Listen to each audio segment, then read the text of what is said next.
Hello and welcome to another Giant Slayers Fight Night Legends presented by Wisdom. I'm Casanova, joined by Blevins.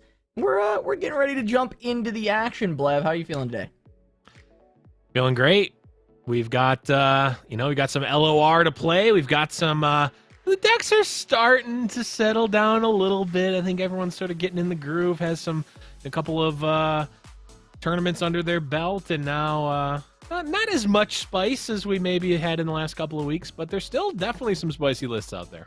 Still some things that are a little bit different than what we would initially expect. But before we jump into all of the different decks and players that are playing today, Blev, as always, break down the format for the fine people at home. Absolutely. This is our brand new format, of course, not a new format to everyone. Same format as the seasonals. There it is. We got the new graphic. We've had it for the last couple of weeks. Double elim with 8 invited players. Every single match is going to be a best of 3. And then it's Riot Lock. We're bringing 3 decks with all the Riot Lock fixins in there. We're banning a deck, and then you need to win with both of your decks. And, of course, the players are playing for their share of that $200 prize pool, Casa.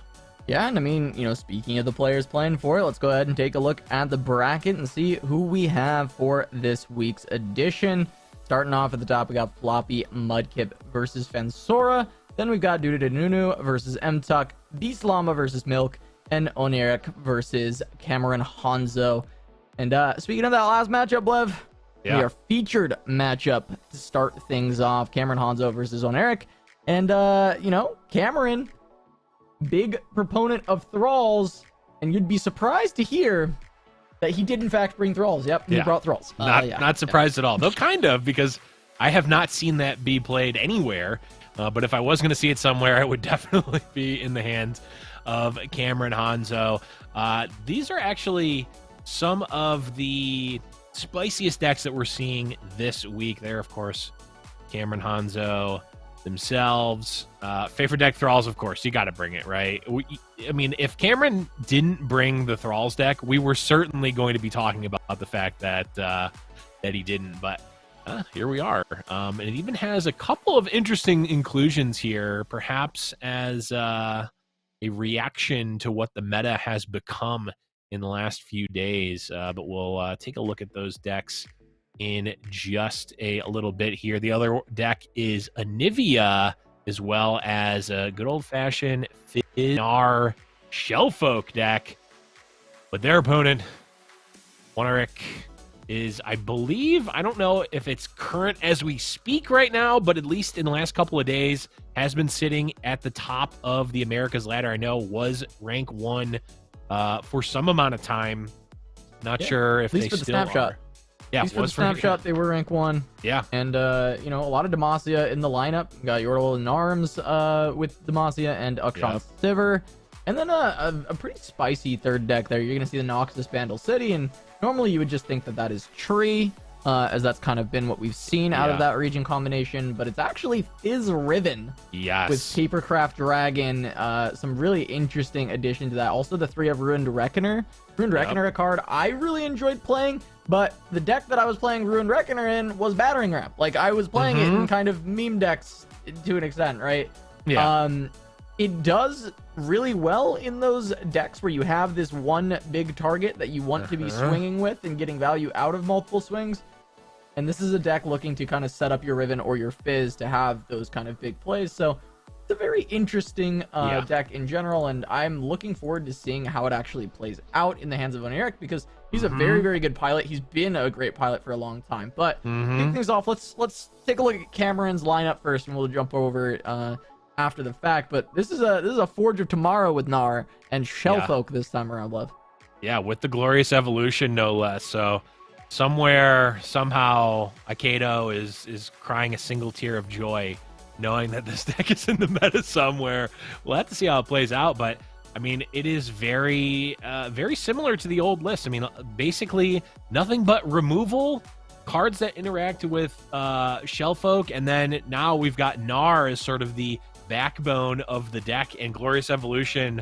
I mean, Glorious Evolution, Poro Cannon, we've seen you know, in conjunction with Shellfolk, even really just be able to end games almost out of nowhere, right? Like you're just generating so much value.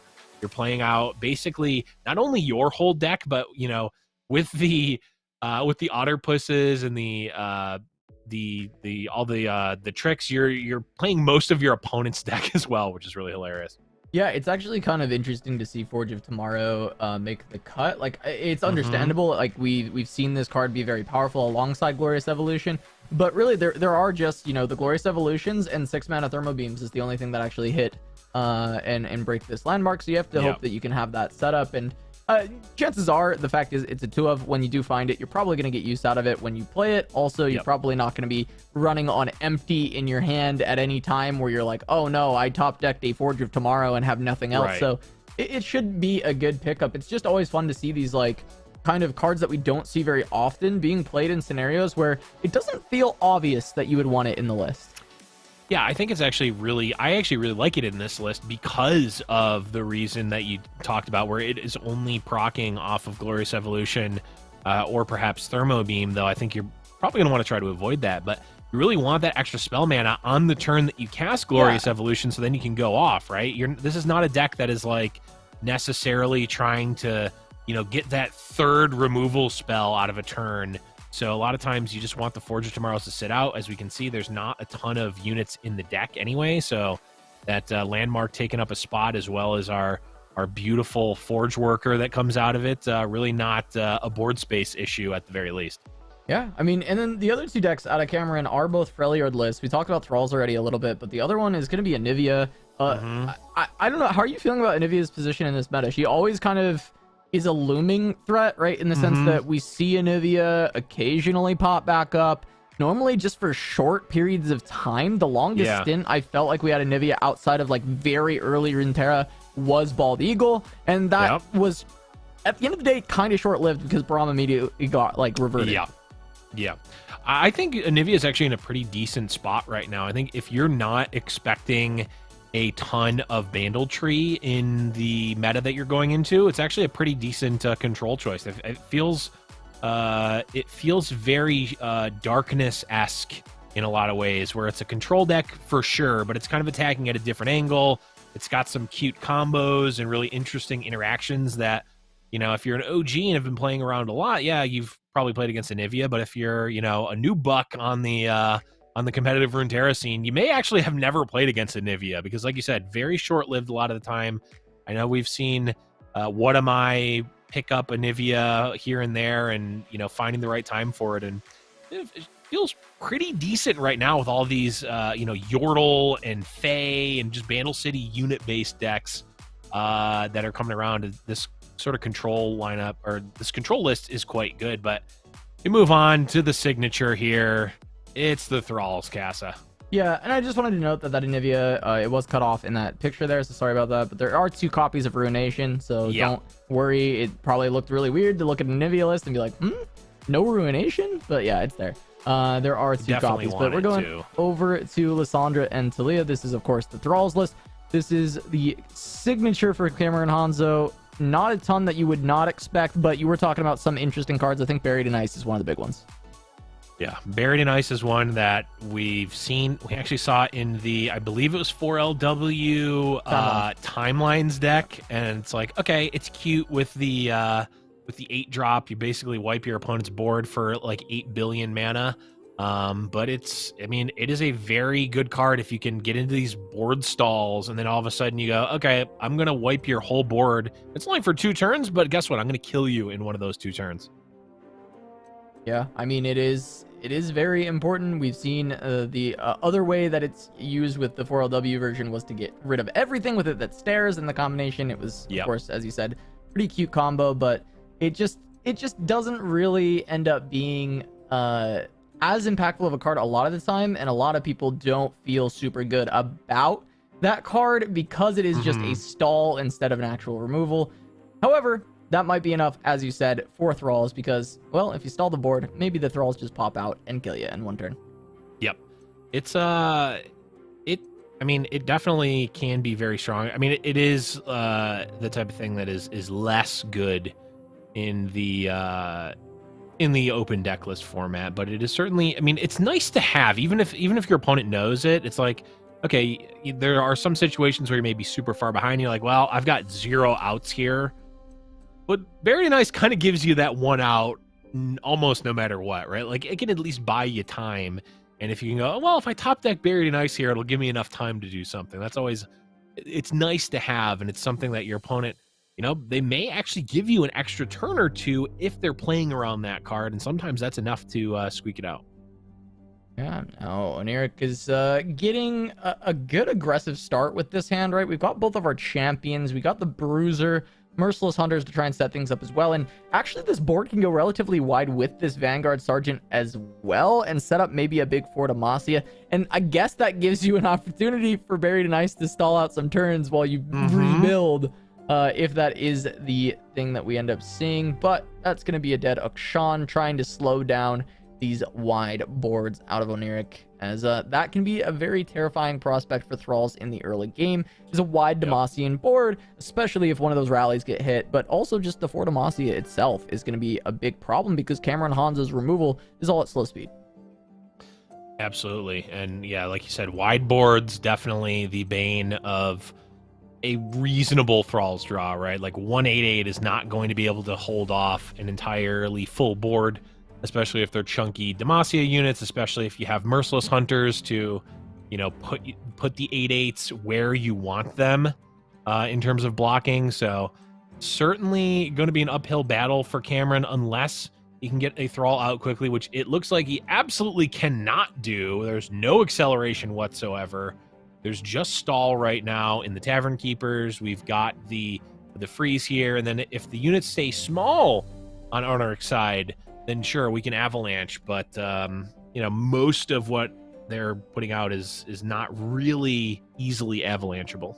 Yeah, there's a lot of access to Thralls for Cameron, not a lot of access to actually popping those Thralls, as you said. Yep. I actually think the Tavern Keepers are relatively nice. 3/3 body does match up against most of the things in this deck. Like Sivir is very annoying, right? Because she has quick attack. You don't have a good way to deal with her in the spell shield.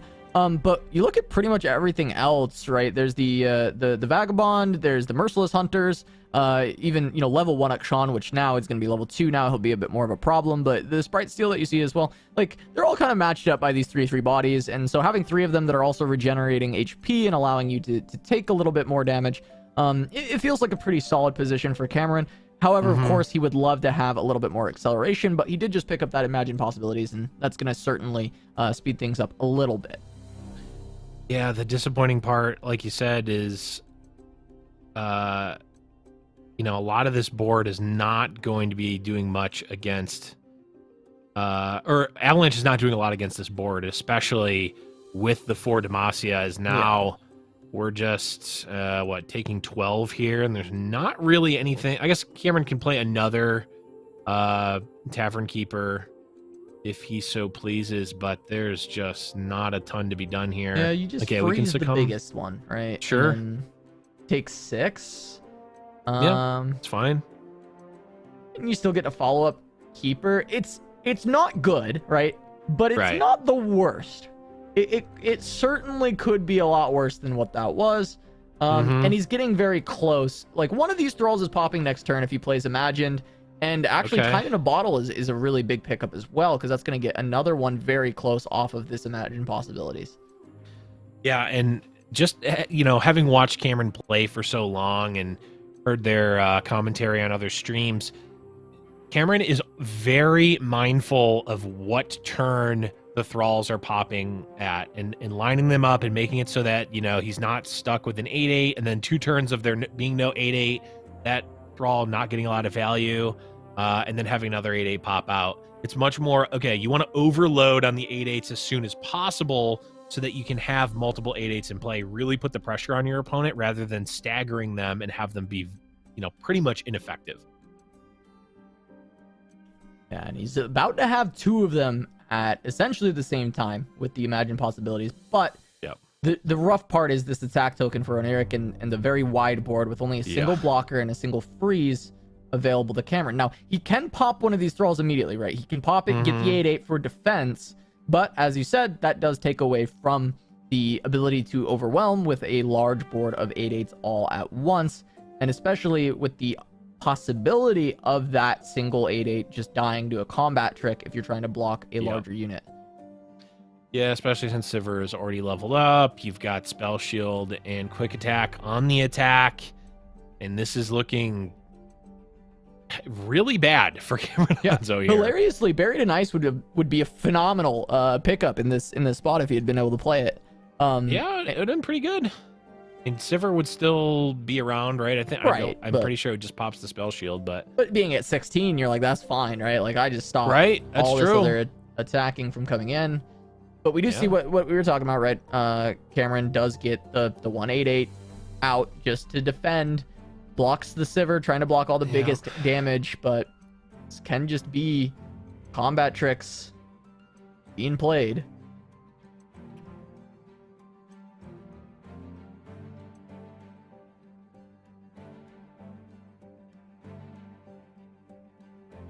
Yeah, you just give the overwhelm there, and that threatens lethal.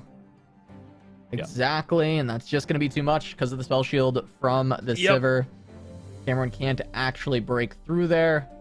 You could give +3, +4 to survive. Fury of the North. To what end? Yeah, Fury of the North lets you live. Right. 1, 6, 9, 10, 11, 12. Yeah, we're living.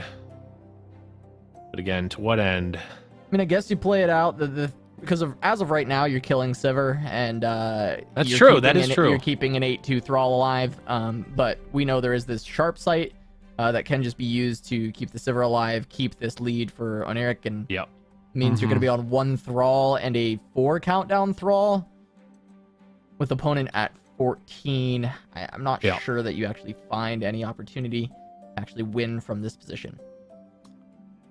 If we draw Imagine Possibilities right now, or sorry, not Imagine Possibilities. If we find Buried in Ice right now, do we maybe still have an out to get to lethal? I don't know. Yeah, I mean, potentially can buy enough time. It's very close. It doesn't feel like it would buy enough time. There's also, like, not a deck that runs Clock Hand anymore, because a lot of the changes have, maybe made it be a little bit more consistent, but not have those big high highs. And Clock Hand is one of the ways that you can start to crawl back into a game. But even then, this board is probably just too wide for Clock Hand to actually do anything. Yeah, it would need to be like Buried in Ice now. That allows you to attack with the Thrall. Probably not blocking with Sivir, or maybe you are. I don't know. At best they go to 6. At worst they go to 10, and then hoping that in your next draw you draw something that accelerates the Thralls, get another Thrall out, and then hope that you can attacking with 2 Thralls on the board is going to be enough to push like 10, and maybe that would be the case. But of course, that is also given that your opponent has no cards in hand. So. Yeah, we even see Oneric at this point with 9 mana left for Cameron actually playing around Buried in Ice because they have the luxury to do so. And it's like the one-up card that maybe causes an issue. You fill up your board, you get Buried in Ice, and then you're like, okay, well, now I've stalled out 2 turns, stalled out, until this breaks again, or I have to destroy my own units to play new ones. And end of the day, not really much reason to not play around it. Here, if it gets cast, then you just get to redevelop and end the game regardless, versus if it was cast on the previous turn.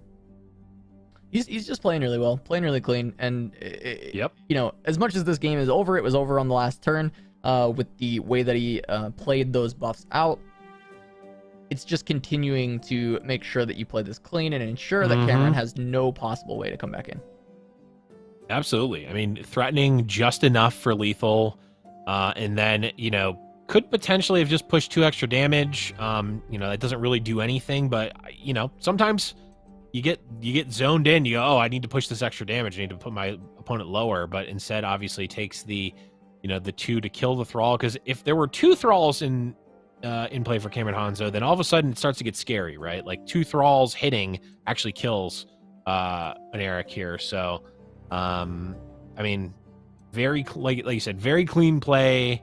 Really not much to be worried about here on the side of an Eric, and is going to end up taking this one down. This preemptive concerted strike, I guess this is just like, you know, let's clear the way and see what you have. Because if you have anything, you kind of have to do it now. And if, you know, there's only one card left, what's the worst that can happen? Yep. Here comes the swing. Nothing for Cameron to do. He's got one freeze, and that's it. Yep. We'll have to come back against Riven. Riven, the other deck that we're seeing there that is up for Oniric, and this is the one that's the question mark, right? This is something we don't see a lot of Riven get played in competitive. Whenever we think of Riven in competitive, we generally think back to the Raptor run at Seasonals, where he was playing that Riven deck that everyone was surprised by, and a lot of those games looking unwinnable, and then he would just like throw a bunch of cards down and win the game in a single turn. And it really, we haven't seen a ton of Riven since then. I'm trying to remember the Brazilian player that was actually playing quite a bit of Riven, top to Seasonal with it post Raptor. And I don't have it off the top of my head. Maybe someone in Twitch chat will remember. There was a Brazilian player that was playing a fair bit of Riven in tournament for like a good stretch of time. And did top a Seasonal with it as well. But other than that, really, Riven has not shown up very frequently. There was like a little bit of Riven. There's like, she'll pop up here and there, but it's always exciting when we get like a new Riven deck that comes out and someone attempts to bring it to tournament. I don't know that we've ever seen one heavily succeed, right? Outside of the Brazilian player in question, playing it over a long stretch of time. But this Fizz Riven Papercraft Dragon feels pretty interesting. Papercraft Dragon in general, just a super interesting card that can open up a lot of combos. Giving double attack to a unit is crazy. It just has been a very difficult thing to do, and now a little bit easier to do. You still have to spend 5 mana for it, but very, very powerful card, and we have like a bit of the combo in hand, right? We've got Riven and Papercraft, and now it's going to be about setting that up. Yeah, absolutely. This deck is certainly going to play more like the Riven Draven that was, I think, mostly a ladder deck a couple of seasons ago. I don't remember who it was, but there was a Riot employee like roughly at the same master rank that I was in that season, and all they played was Riven Draven. And I played against them probably 2 or 3 times on ladder, just randomly. And I think I only beat them once, so they definitely got the best of me there. And I was playing, you know, whatever random meta top deck, and they were playing it very well, which inspired me to want to play it. And the thing that I got from the deck is that this deck has a very high skill ceiling, and it has a very low skill floor. Meaning that if you do not pilot this deck well and understand what your win cons are, how to sequence things, what is actually important, like, then you are going to lose a lot of games that you could have won. And, you know, conversely, you are going to find a lot of games that look like they're not winnable, and you can find wins because the deck is massively powerful in what it's doing. All right, now, Eric, I'll read this Papercraft Dragon. I don't see exactly where you'd want to play it necessarily in this spot just yet. I did love the pickup of Apprehend off of Conchologist, just a way to deal with thralls, slow them down. You can also play it in conjunction with Wallop on a turn to kind of stun wide against Cameron and then look for a lethal swing, especially because there's not that many units in thralls unless they get like a ton of thralls on the board. Right. Yeah, this is interesting. You know, the hover of the Papercraft is interesting because there was a little bit of chip damage already done. They were, you know, Cameron was at 13 before this Tavern Keeper, and, you know, you don't necessarily have to go for a combo kill, right? Like, that's the beauty of the deck, is that you can actually just play this sort of, you know, air quotes, fair, aggressive deck, and just sort of go over the top with something like Papercraft Dragon. But, you know, the combo is certainly present in what I would imagine an Eric is looking to do mainly, but not a necessity to actually win the game. Okay, Cameron does put the Lysandra in front of this Riven. I assume that means there's another Lysandra, and Cameron wants to be able to play it. Gonna just try and chip in 3 damage first, but there's Papercraft Dragon. Gonna be able to come down onto Riven, so the setup is there. Yep. This is good. Okay, yeah. Second Lysandra makes sense. I was also potentially reading a an avalanche, and if Cameron Hanzo was going to do that, I guess if Cameron Hanzo had the avalanche and was going to avalanche there, it was very greedy to attack with the Tavern Keeper there, because yeah, for sure, could have actually gotten that off. And now it is known for a fact that an Eric has both of the other fragments here. Even get a tiny spear off.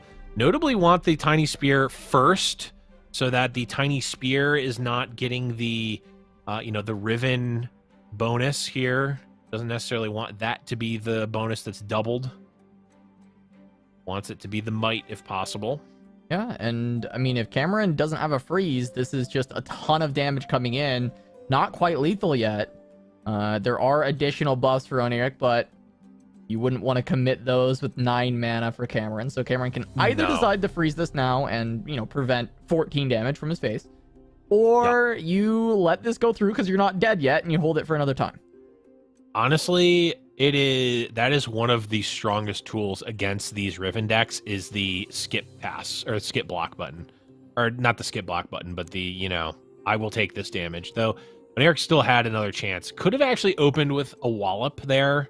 That would have also threatened lethal, but, does not need to get into this this war and just get blown out by a freeze, which could be, that's not necessarily losing in this position, but, when you've got 14 damage on the table, sometimes you just take it. Yeah, part of me didn't hate wallop, right? Because you threaten the lethal and you force the freeze out.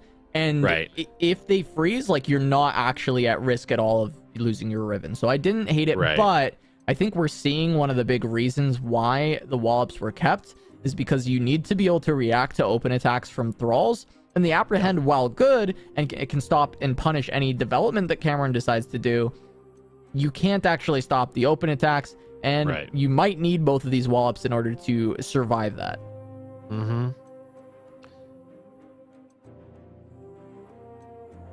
Papercraft here, I think, is just I will now be playing around Avalanche. Okay, no, we're just diversifying the threats here.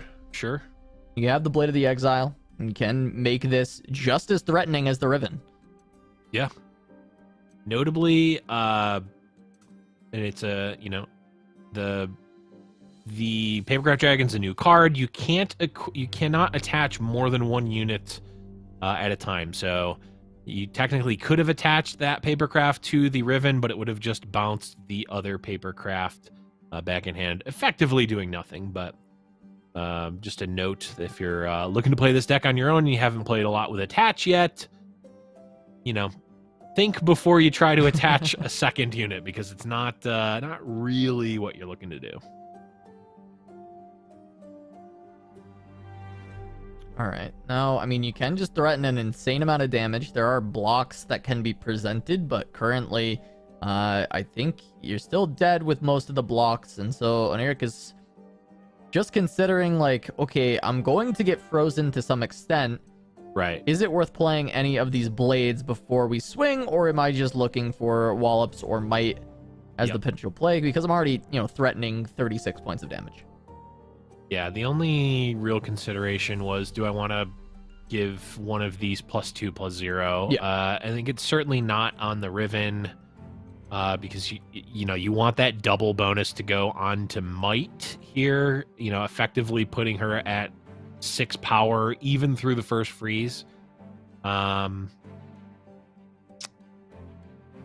up not going with the +2/+0. I don't think it was, didn't really want it anyway, or didn't really need it. Here, gonna open with the wallop. Currently still threatening lethal. 11 mana, 4 cards for Cameron. At this point, kind of just needs 2 freezes, or else you're just done. Yeah, I think you need more than that, actually. We're going to need a freeze here. Then we can do another wallop. That will require another freeze. And then the might will come down, and that will require a third freeze. No, like, even just presently, right? Like, even in this immediate instance, you need 2 freezes. Because Riven is killing through this blocker. Right. I don't think that there's enough mana to cast 3 freezes is the problem for Cameron Hanzo. Like, even in the best case scenario for freezes, I don't. Oh, wait, yeah, Riven doesn't have Overwhelm, my bad. Riven. Oh, Riven doesn't have Overwhelm. I forgot that it was a single turn because I'm so used to the Blade of the Exile being played on Riven. Right. Oh, that might potentially be a mistake then. Unless the... Yeah. Oh, no, is that the quick... That might be the quick attack. That might just be the quick attack blade fragment. Yeah, it is. Okay. So there wasn't actually an overwhelm fragment. We can might here, which would threaten lethal again, but now we're opening ourselves up to actually getting... No, this would actually be pretty blown out by... Yeah, it would force you to wall by up. a freeze. Yeah, it does force you to wall up, which... I mean, it's not the worst, but it's not great. It's pretty bad because of the backswing, but it looks like there is no answer, so... Yep. That is just going to be Oneric taking it 2-0 over Thralls. Yeah, wow. This is surprising because this is a different version of the deck. Normally, Blade of the Exile is played every time on Riven. So you're just like, okay, she has Overwhelm. Leveled Riven is like, this character has Overwhelm. Right. But she doesn't naturally have it. And so that was very interesting to see. And yeah, I thought that this was like essentially a checkmate. But if he has that one freeze there, Cameron still in a good spot. Yeah, needed the freeze there. I'm trying to think back. I don't think that there was really even a spot to... No, the Blade of the Exile was cast on the other unit. So yeah, no, I think that perfectly reasonable. I mean, you have a giant Riven or you have the Overwhelm unit. I mean, the way that Eric set it up was actually beautiful because, you know, the Thrall on the Riven is much scarier for an Eric because, like, if somehow there's enough freezes, and we're looking at the score here, the 2-0 versus Thralls, if somehow the freezes are in, you know, if the perfect hand is on the side of Cameron Hanzo, after the dust settles, there may have just been a dead Riven, and that's not... It would be quite hard to come back from that. Even though you get the Papercraft Dragons back, they don't really do great on their own. They're just 2/2s. Yes, they have double attack. Yes, you can give one of your small units double attack, but without the blades, it's really not that scary. Yeah, it gets pretty tough at that point, but we still have some more round 1 matches that are going on. We're going to try and jump over to Floppy Mudkip versus Fansora when we get a chance, and here we are not sure exactly which game it is yet. I'm assuming just time in the round, it's probably going to be a game 3, but we'll get an update in a second. And yeah, it is. It's game 3, Fansora versus Floppy Mudkip. This looks like another Papercraft Dragon list on the side of Floppy with Gnar. And then that's Lee Sin on the other side. I'm actually going to look at this deck from Floppy because...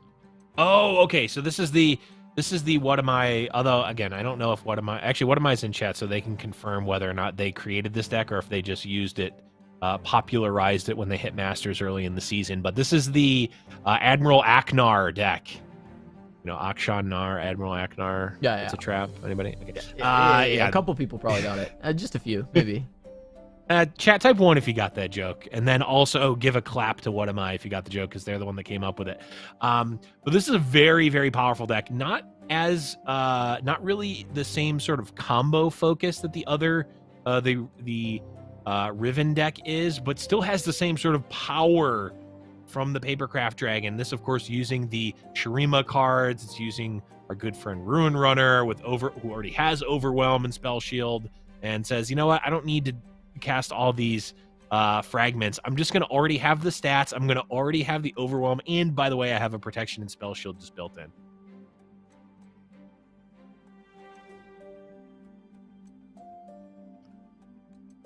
Yeah, I'm just using these Merciless Hunters to try and deal with the Eye of the Dragon and the Zoe. If Fansora doesn't have some decent buffs here, I mean, even just playing out a Pale Cascade doesn't actually like save you. Like, it trades, but still not the best. Conch Palm gonna keep the Zoe alive, but losing the Eye of the Dragon.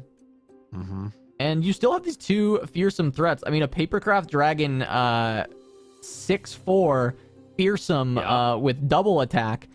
Pretty terrifying for a Lee Sin list that doesn't have many fearsome blockers. Yeah, right now there's the tail, so it's not a current threat, but it's something that is looming with this current hand. Ooh, the Solari Priestess could give Fansora access to Obliterate, which is one of the few ways in the game to actually fully deal with the attached units. That is the thing that they chose to just completely kill a unit and its attached unit. Mini Morph doesn't work. Hush doesn't work. Silences in general don't work. It is kind of weird, but the base unit will be, either mini morphed or hushed, but the attached unit will still provide its stats and abilities to the now mini morphed or hushed unit. It's a very weird interaction, but Obliterate does it all. Does the whole trick. They really, really had to make you feel like you're playing against Yuumi in League of Legends. And what I mean by that is they needed you to feel extreme frustration when playing against these units. At least was the thought behind it, I imagine. I'm not sure if they succeeded in you feeling completely frustrated against the attached units. I really haven't felt like they've been necessarily unfair. Papercraft pretty strong. It's pretty cool. I think it adds just some cool combos though. It doesn't not too insane. But it's definitely making some waves, creating some cool decks, and we'll see if it gets completely broken at any point. But I don't think it's one of the biggest offenders yet. I think 5 mana is a good price. I think honestly, Attach sort of hits in a really good spot in my mind, where, like you said, it's really not been oppressive, like something like, the card that's being hovered now, Concologist, or even the Telescope have been, where they're just like really powerful, cheap threats that are doing something that's like kind of cool, but also like very broken and powerful. The attached units, they're doing a unique thing. They're doing a pretty decent rated thing. But 5 mana for +2/+2 and double attack is not like a broken rate to pay for something, right? It's just a rate, and it's got a little bit of recursion. And like you said, it's been powerful, but not broken. I think it actually hit in a really good spot. Yeah, and that Rite of Calling, cool pickup off of the Concologist from Floppy, trying to set up their combos. Rite of Negation potentially to stop these stuns and keep the aggression up.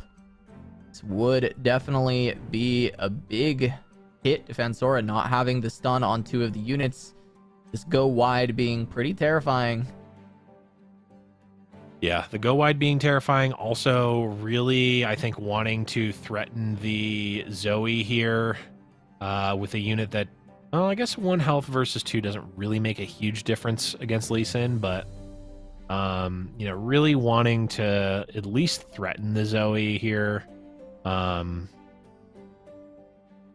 At 6 of 10, like, I think that's why Fansora, chose to save the Zoe and not the Eye of the Dragon, is saying, the Eye of the Dragon is good for sure, but I don't know if it's actually going to be it's certainly not going to be a win con, and it's not going to keep them alive long enough to actually make a huge difference here.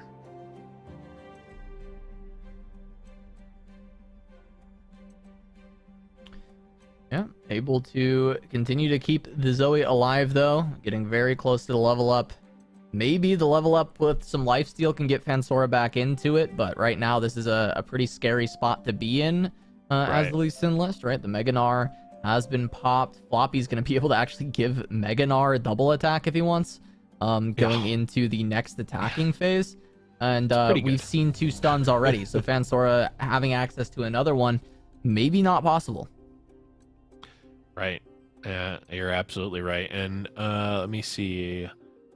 Floppy's list. Is there a friendship in the deck? Opening it now. Of course, if you want to take a look at the decks, you can. !decks. Yes, there is one friendship, so potentially could even have that and just say, you know what, it's just over. We're done here.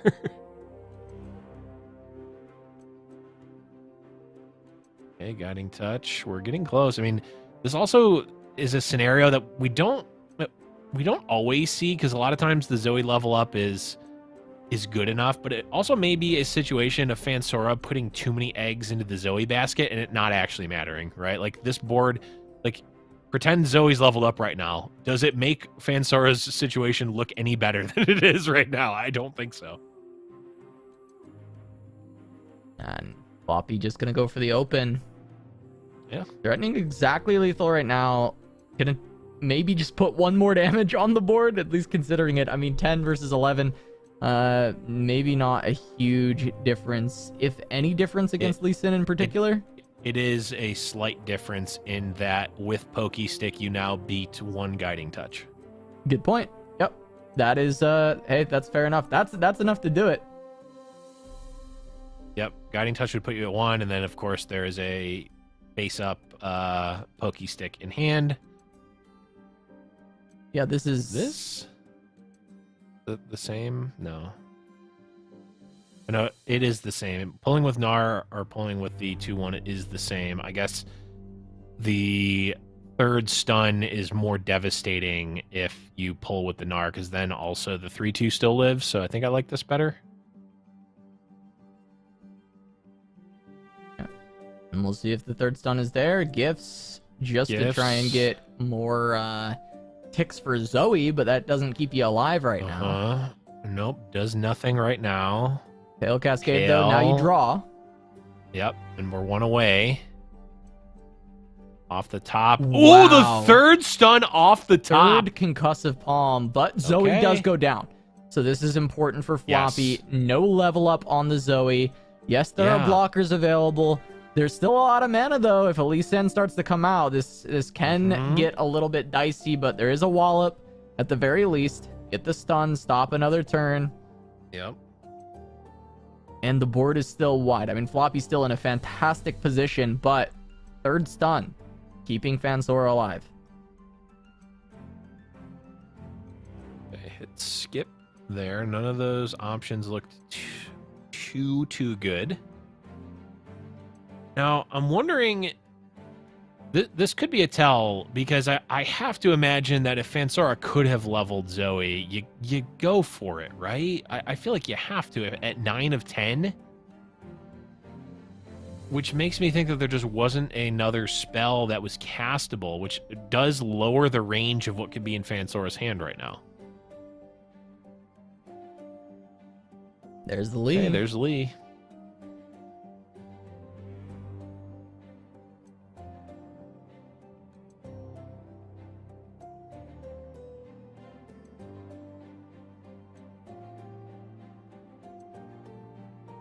Gonna open with a Pokey Stick. What are we looking to draw? Or are we just looking to level the Gnar? A rally, potentially. Might just be the Gnar level up.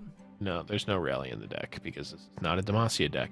I see Akshan and I think Demacia, but this is not actually a Demacia deck. That's true. We've pretty much mostly just seen Akshan and Demacia, but, you know, of course, is a Shuriman champion. So if there's a Twin Discipline and a Nopify, Floppy is dead. So go to 6, and then Twin Discipline would very easily be enough. There's not actually anything else. I guess, okay, we can Concologist into another Wallop would do it. Yeah, but yeah, you're right. Twin into Nopify. Yeah. Feels like, though, if Fansora has that, you're jamming that here. Or at least you're jamming the Nopify. Because you're dead, right? There's just no shot you're living next turn. On 4 health, 4 mana left. Would we have hit it? You've already played all your stuns. Yeah, there's the surrender. Yeah, it is just like at that point, if you didn't have exactly that combination of cards, I mean, I don't think this game is winnable, especially with the fact that we saw 3 stuns already played. Can't have any more of those. Can't have any other way to stop it. And that is going to be Floppy taking it down. Our champion from last week. Gonna be moving on.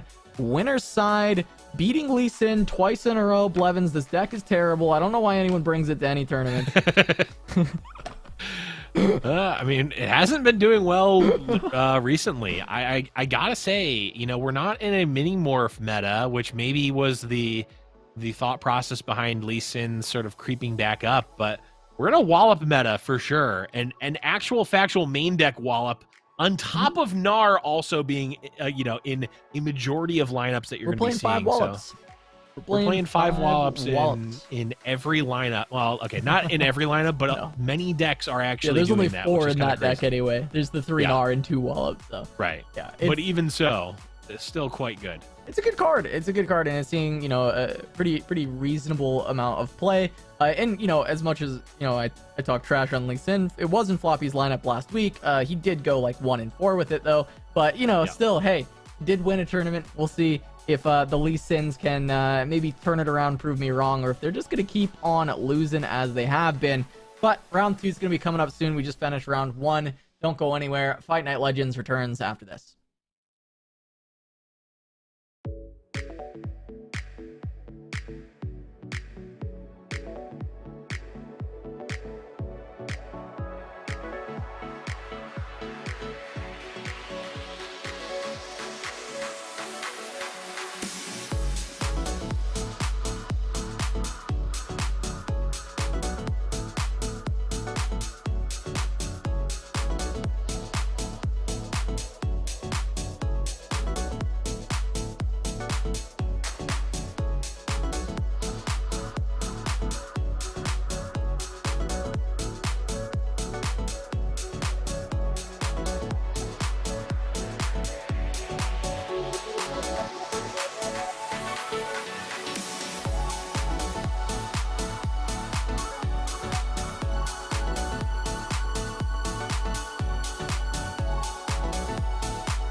Welcome back to Giant Slayer's Fight Night Legends, presented by Wisdom. I'm Casanova, joined by Blevins, and we are jumping into round number 2. You just saw Floppy take down a win in round 1, as well as, Nunu. So let's go ahead and take a look at the bracket and just kind of catch up on all of the round 1 matchups. Floppy, Nunu took their round 1s, Beastlama, 1 Eric.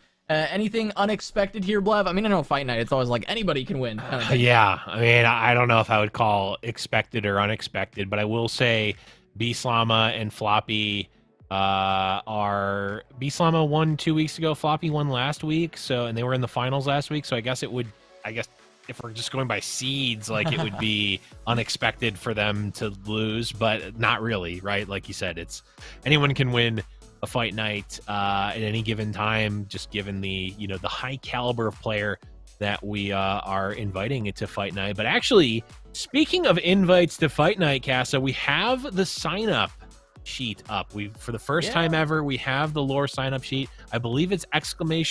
sign up LOR in chat. If you want to play in Fight Night, people ask us all the time, how do we get into this amazing tournament? I want to win the Clout tournament. Invite me, please, please, please, please. So now, instead of sending Croc 10,000 screaming Twitch chatters, you now have a form that you can sign up for and join Fight Night yourself. Now, it's not a guarantee that you're going to get in if you're in bronze. Probably going to be pretty far back on the list, but you can get your information in. There's a couple of questions on there describing like what you've done in LoR, what your highest rank are, etc. And you can be in the consideration for sure.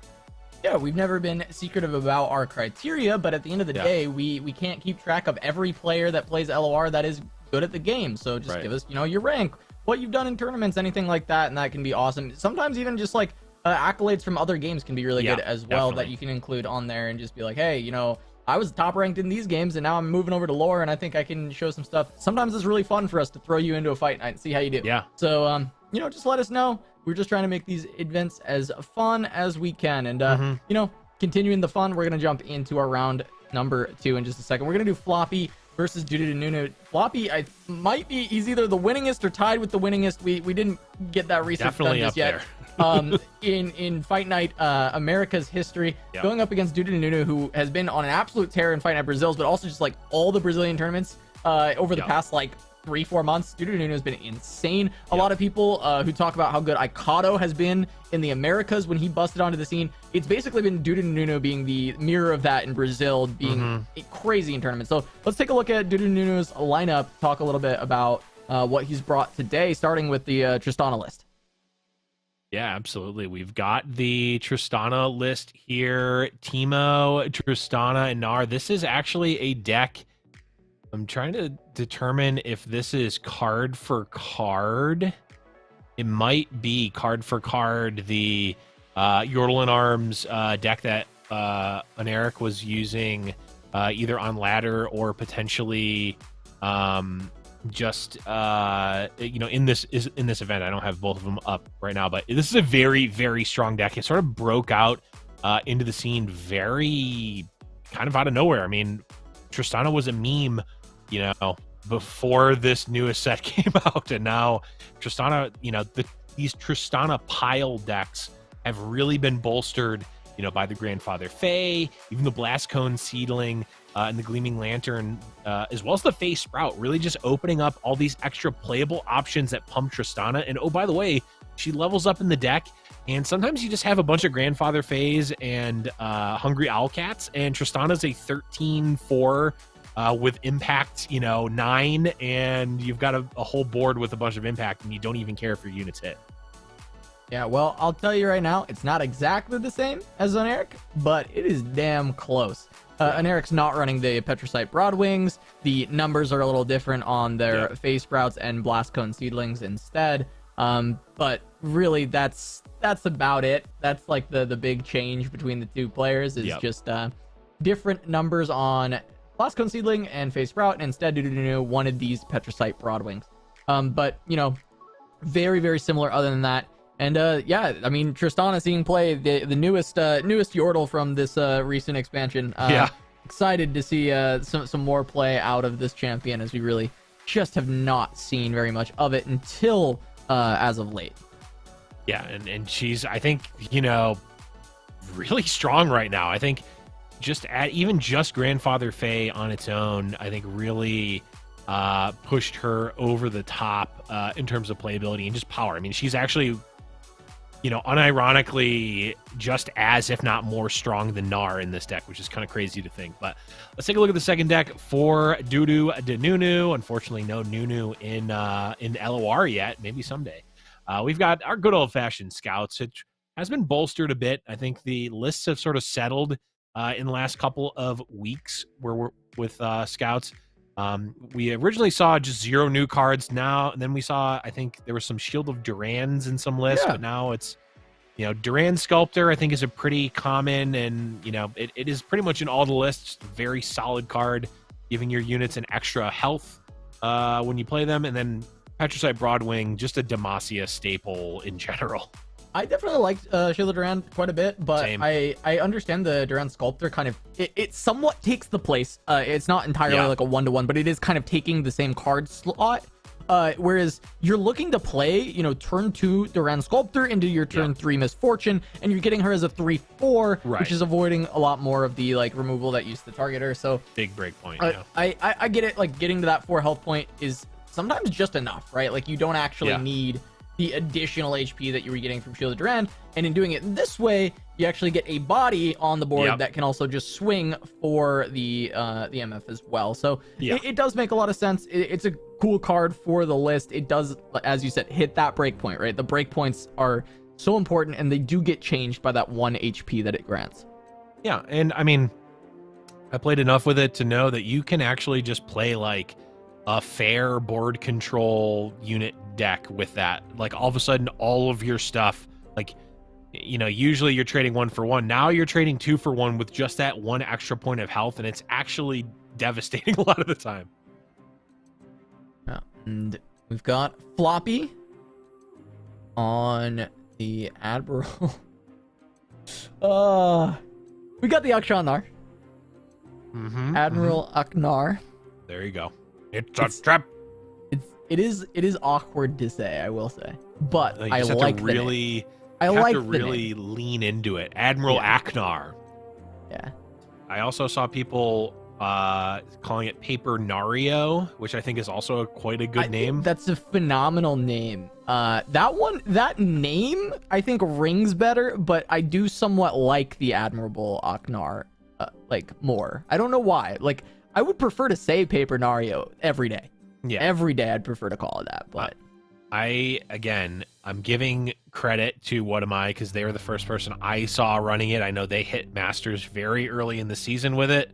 And you know what? My gift to them for being the one that does it, they get to name the deck. And of course, as we know, Casa, decks that are named on Fight Night, that is the official name. Wait, What Am I just said in chat? It can be Paper Nario. All right. Look, it's Paper Nario. I'll change it in my client because I have the deck built still, and it was Admiral Aknar before. Now it's gonna be Paper Nario. It's been decided. I will say though, What Am I love the name. I just hate saying it. I don't know what it is. It's just my mouth cannot form it properly very easily. It struggles. Because it's a trap. Anyways, we have here the Akshan pulling the Draven. It doesn't even make sense, but I'm going with it. We see the was it Fallen Rearguard? I have no idea. I've played that card so much, and I literally have no idea what the name of the card is. But we see the 3/2. You can play it at burst speed with the axe when you discard it. Is it Fallen Rearguard or something like that? It's like Risen Grenadier or Reborn Grenadier or something. Oh, Reborn Grenadier, right. It's a Grenadier, not a Rearguard. Right. Yep. That makes more sense. They're both 3/2s, but yeah, that makes a lot more sense. I love that card. Grenadier that has come back to life. I love Reborn that card so much. Yeah, Reborn Grenadier sounds right. I love that card so much because it can be hyper aggressive, and it also, like in that case, is actually very defensive. Weirdly enough, it's a trap. That's the trap. I mean, Admiral Aknar was trying to say it. It was a trap. Yeah. You swing in and, there's an axe, and now there's a blocker in front of my unit that I thought was safe. Yeah, and another Draven in hand. I mean, that turn really was a trap for Floppy. Like, board completely demolished. The rarely seen these days leveled up Draven as well. Nunu's in a commanding position after that. Yeah, I mean, like, Floppy's just sitting on these Papercraft Dragons with no good target. I mean, yeah, you can put it on the Vagabond because that's all your turn is allowing you to do, but it's not actually really helping your situation at all. Gonna be taking 7 on this turn, unless you want to commit Pokey Stick for 1 more HP or commit a Wallop to stop a lot of the damage, but it only, stops it for now. The Spinning Axe gonna give 2 more damage, and that will end up showing us a Wallop on to the Draven just to stop 4 of this. Yeah, stop 4. It also, stops 2 axes, which of course is not nothing. I know there's really no reason for me to think that this is the case, but has anyone actually tried to put a Papercraft Dragon on a Papercraft Dragon and see if it gives it quad attack? Because like quad attack doesn't exist. Well, I agree with what you said. That is true. But have you tried it? Has anyone tried yet? I don't know. I mean, Mega Wind Fury exists in Hearthstone on a generated card, so the rare elusive secret quad attack. Yeah, it's actually in the game, and just nobody knows because no one's tried. No one's tried. Sometimes you have to try. You won't find out these things unless you try. Also, don't try because I don't want the illusion ruined. I want to just keep bringing this back up without actually knowing. Anyway, we have the again, a card I've played so much of in the last few days, Fae Sprout, a card actually quite good. Now it does have some misses. I think the options that Floppy Mudkip were given there are not super great, but it has actually a pretty wide range of hits. Notably, Tasty Fae Folk is quite a good one. Obviously, all the attached units are Fae as well, so you've got those in your back pocket. The +1/+1 also, turns a lot of these Fae from like cards into, oh, this is actually very, very good. Oh, and by the way, Telescope is also a Fae, which can just lead into even more hilarity. Yikes. There's an ambush coming through. Mm-hmm. That's a 7 damage ballistic bot with a Decimate backing it up. So Floppy's just dead. Which Decimate are you talking about? The actual Decimate or the 2 axes which turn into Decimate with the bot in play? I mean, you pick your poison. Whatever you want. Both. Right? Like, it don't matter. Mm-hmm. Yeah. This is a deck, I believe this is actually... Wait, which champions is this? I think it's Rumble. Draven Rumble, okay, yeah.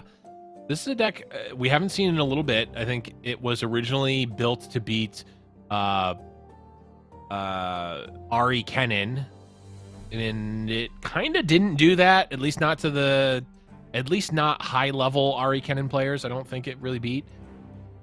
And then it kind of went away. And now I think it's actually in a pretty decent spot. I mean, it is a very powerful, aggressive deck, as we see here. It's doing a very strong thing. It's hard to deal with. I mean, the Rumble still is very hard to deal with, and that's going to be it.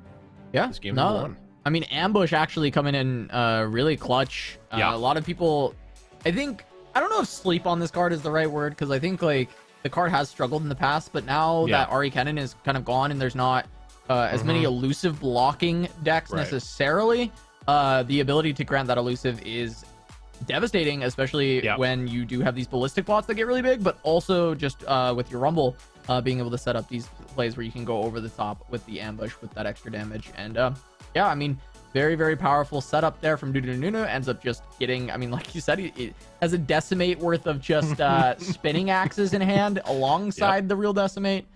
Yeah, easy pickup for Nunu, and now just gonna have to be another go from Floppy, considering keeping the Papercraft Dragon. Unfortunately, in the last game, getting stuck with 2 of them in hand with nothing to do with them can cause for concern. But on the other side, it is going to be the Yordle Arms list that we talked about earlier from Nunu. Yeah, I'm super biased because this is what I've been playing, and I've actually been climbing up a decent amount with the these Tristana Fae or Tristana Pile or Tristana Yordle Arms decks.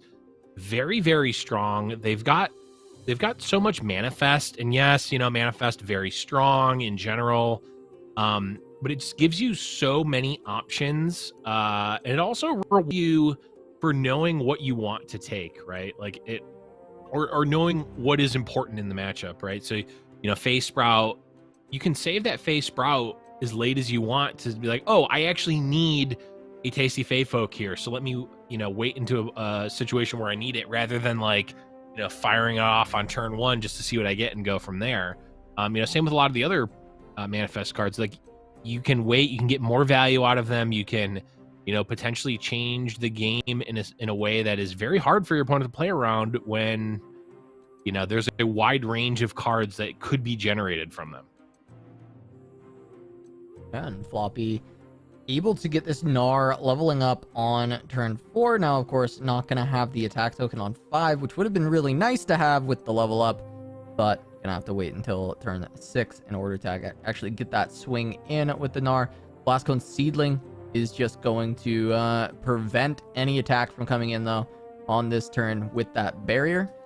And it just gives Dudunu time to continue to set up and build a wide board, trying to get drawn to a Yorlin Arms. Well, this is the funny thing now is with the elusive attach unit. Now Yorlin Arms is not necessarily needed. You can go tall here, and Floppy not really going to have a way to interact with that. Now, you don't have a giant unit, but even just a 4... Well, and of course there's Yorlin Arms, but even just a 4-power elusive unit, like, that's going to chunk away quite easily.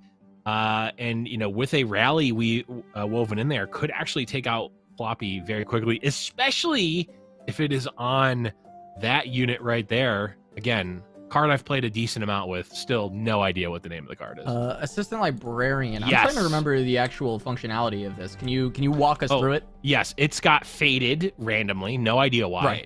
Right off the bat, and then when it hits, you draw a spell from your deck that costs 3 or less. Oh wow, okay. So It's actually just busted. That's very powerful. The card is insanely very good. powerful. And it's normally a 2/2 for 2. Of course, this one was pulled off of Phase Sprout. But yeah, it is a very strong deck. Very strong, or very strong card. It's not actually main decked in this deck a lot. I don't think it is in the main deck of this one, but it is quite strong in general. Yeah, the question just becomes, though, is can Dudunu live through this double strike Gnar coming in? Technically, no, because this is just dead. Yeah, well, there is a Ranger's Resolve that prevents 1, and this is Exacties. So you are going to be alive at 1. All right. We can also, give the Assistant Librarian +3/+2 and elusive here. We're hitting for 7. Draw a spell. Yeah, get a Pokey Stick. Free Pokey Stick. Now, Floppy has the right of negation for this Yorlin Arms, but it is scary. Yeah, I mean, that might just seal it up, being able to stop that. The Assistant Librarian, of course, terrifying. Gonna push 7 yet again. But fact is, Floppy can afford to take the 7 and does have answers to the Yorlin Arms, and then just needs to generate a Pokestick off of Gnar and send it upstairs. Right.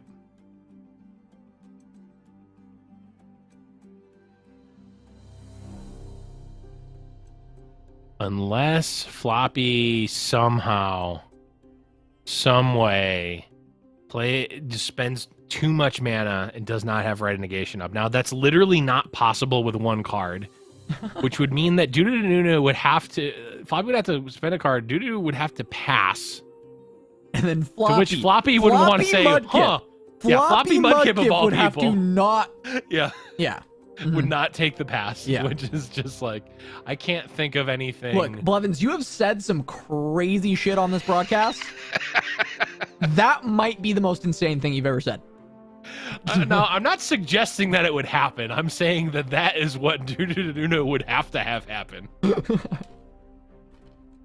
I wouldn't dare suggest that Floppy Mudkip wouldn't take a pass there, because I would bet my life on it.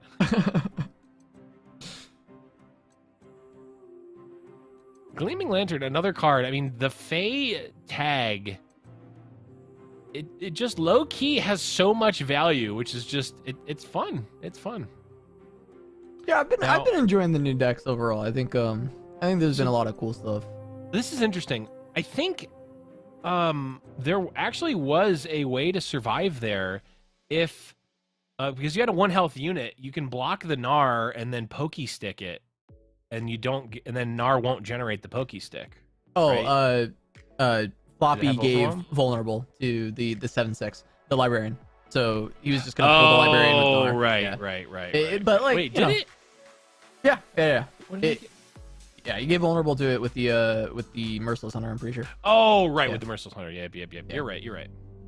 Okay. Yeah, so I mean that's why we saw the FF, right? It was like, oh, there's no shop. I mean, right, like if there was no vulnerable, then yeah, you have the pokey stick, you can block with a 1 health unit, you can pokey stick, you actually win with the librarian over the top at that point. But no, not gonna be the case there for Dudununu, and we are gonna get the game 3 with the floppy pile into the Tristana list.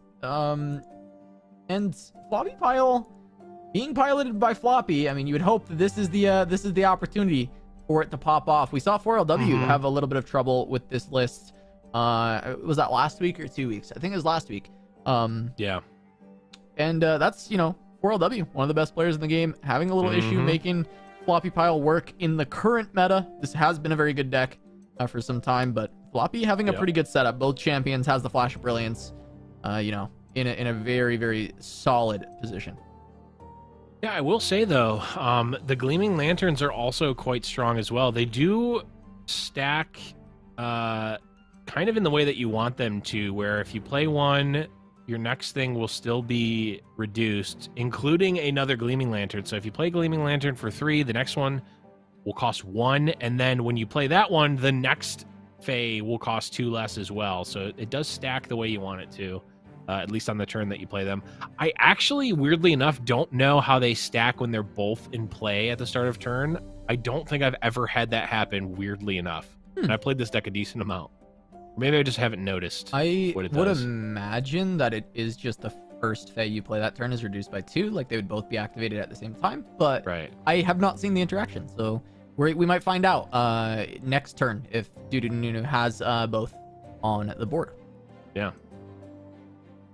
I like the setup from Floppy, by the way. Play a 1-mana spell with the spell mana. Play the Nami. You get that spell mana back. Then you flash. There's the level up. Exactly how you need to do it. Just clinical out of Floppy. And now we're going to get an iterative on to just the Owlcat, just to try and get another cheap unit that can be played in defense.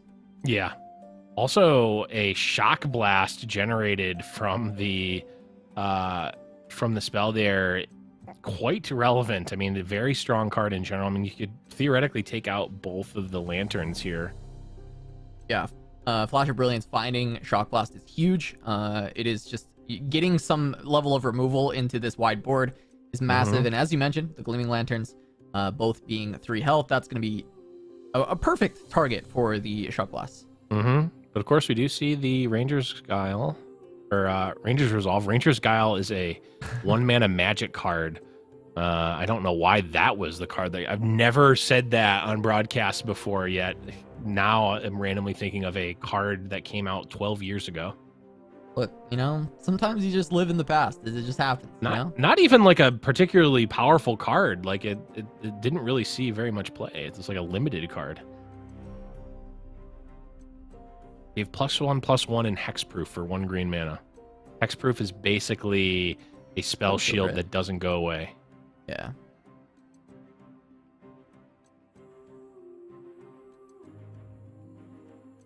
It's kind of like that. Not exactly, but people who know Magic already know that, and people who don't probably don't care about the difference in the distinction. You're right, Blev. I don't care. All right, this attack getting 6 through. I only ever really played limited in Magic, so I guess this card would have mattered for me, but yeah, if you played in Avacyn Restored in 2000, I played Ravnica, and that was basically it. Which Ravnica? Probably the more recent one. I don't know. There's like 3 different Ravnicas. Guilds? Was it Guilds? Guilds or Ravnica? Yeah, I think that was the second return to Ravnica. I don't know. I was gonna say you were probably like 3 years old when the first one came out. Yeah, that's the one I played, Blev. Back in my day.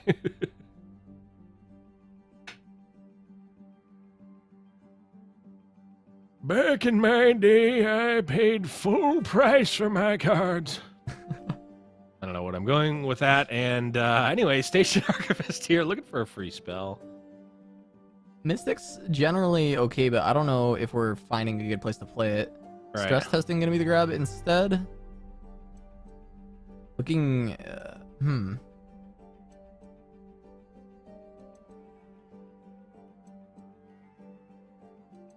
Is it just because it was a 1-mana spell and you get to play Burble? It might be that it gets discarded and then you actually get the effect for it of it next turn. Yeah. Okay. Is probably what it is. I have to imagine. That does make the most sense, actually. That's pretty smart. I like that. Yeah, the only other thought is it's 1 mana and you can get the free Burble, but really that especially doesn't matter now that your Nami's dead. So I mean, we're definitely just gonna see that draw. Yep. And there's our good friend Tristana coming down, leveled up already, and now, I mean, here, and this sort of, I think, demonstrates maybe why we didn't see Tristana as much before, is that, like, you know, Tristana comes down, okay, is leveled up, has provided 0 bonuses, and really does not show any signs of providing a bonus anytime soon, but a 3-mana 6/4 quick attack is a card I would play in my deck, so I think I'm okay with that, like, low roll scenario. And, you know, if a Grandfather Fate comes out, all of a sudden, like, it is very scary for Floppy here because the impact damage alone is massive, right? The first one would be 2, and then the second one would be 4, right? Like, that would be 4 impact damage coming through just from a single card like a Grandfather Fay, and that's not even counting the actual units themselves. Yeah. All right, but the TF coming down. So this is just Floppy. Floppy's going to have to go for this TF level up. Has a lot of tools to get there, right? Just plays to pick a card. Does have the Rummage plus the stress testing in hand. Has to live this turn. And then we're going to get close, right? We're going to get very close to that level up. We might just get there. We have a lot of mana. We have a lot of draw being set up. Did we blue card with Twisted Fate? We did blue card, yeah. Okay, so we're at 1 right now, right? Or did I miss something? Should be 1. Okay, so we're at 1 plus 3 is 4. 5 on the draw. 6, 7 with the pick a card. So still need a little more. Yeah, you would hope that out of all the cards you draw, though, that you're going to find something. Right. Because you already have so much of it already built in. And fortunately for Floppy, Juninu only has 3 mana right now. Because we see that rally in hand. Absolutely. I mean, a single rummage in any of these draws, of which Floppy will be seeing 5 over the next 2 turns. Single rummage will do it. There's some rebuys as well. I mean, there's some single draw cards too. So yeah, definitely I would say rough math makes me think favored to level, and of course the very first card is a rummage. Yeah, it's such high odds that we get there. Now the question is can you draw and still cycle through all your cards? I believe the answer is just yes, like resounding yes. Yeah. And you even have a Mystic Shot if you need to. Actually, Mystic Shot doesn't really do much here. Can help pop the Spell Shield to clear the way for the red card to kill the Owlcat, but also you have to worry about things like Ranger's Resolve. So you could also potentially play it in reverse of that. Red card to pop the Spell Shield. Mystic to come through. And a Poro Cannon is great to get a first card. So we can Poro Cannon... Mystic Shot. Yeah, I mean, we have more. Oh, we have 2 Poro Cannons. Yeah, we've got more than enough to hit all cards, which means Tristana is stunned, which means we're wiping the board here. No damage is going to be taken. There is no direct damage in this deck, with the exception of, I guess, technically impact. But I think we're pretty far from impact being relevant. There's the Ranger's Resolve, but the stun still comes through. Floppy just finding that opening, finding that ability to stay alive, stabilize, get the TF on the level up. Yeah. And now, I mean, I just don't think Dudununu can ever come back against the level TF now that, you know, Floppy's going to even be able to develop. Yeah, we can develop. There's 5 damage in hand of burn, technically. Dudu's also at 9. I guess the thing is that I guess you kind of, Floppy may actually just need to pass here. Yeah, because Rally is a dead Twisted Fate, and now the Mystic Shot will prevent that.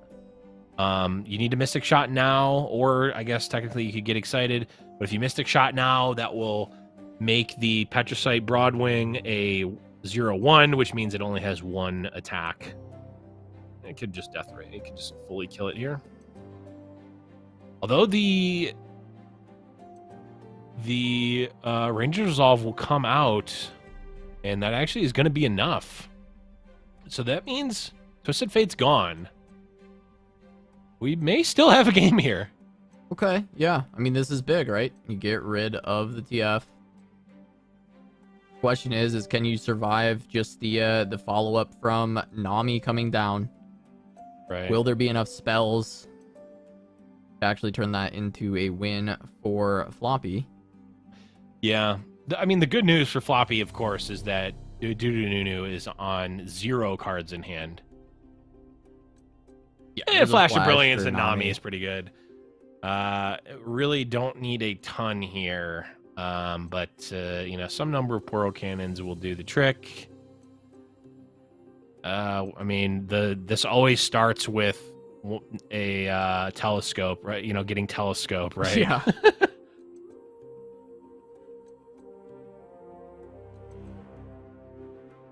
The funny thing is that this Blast Cone Seedling would actually be lethal on open attack just from impact.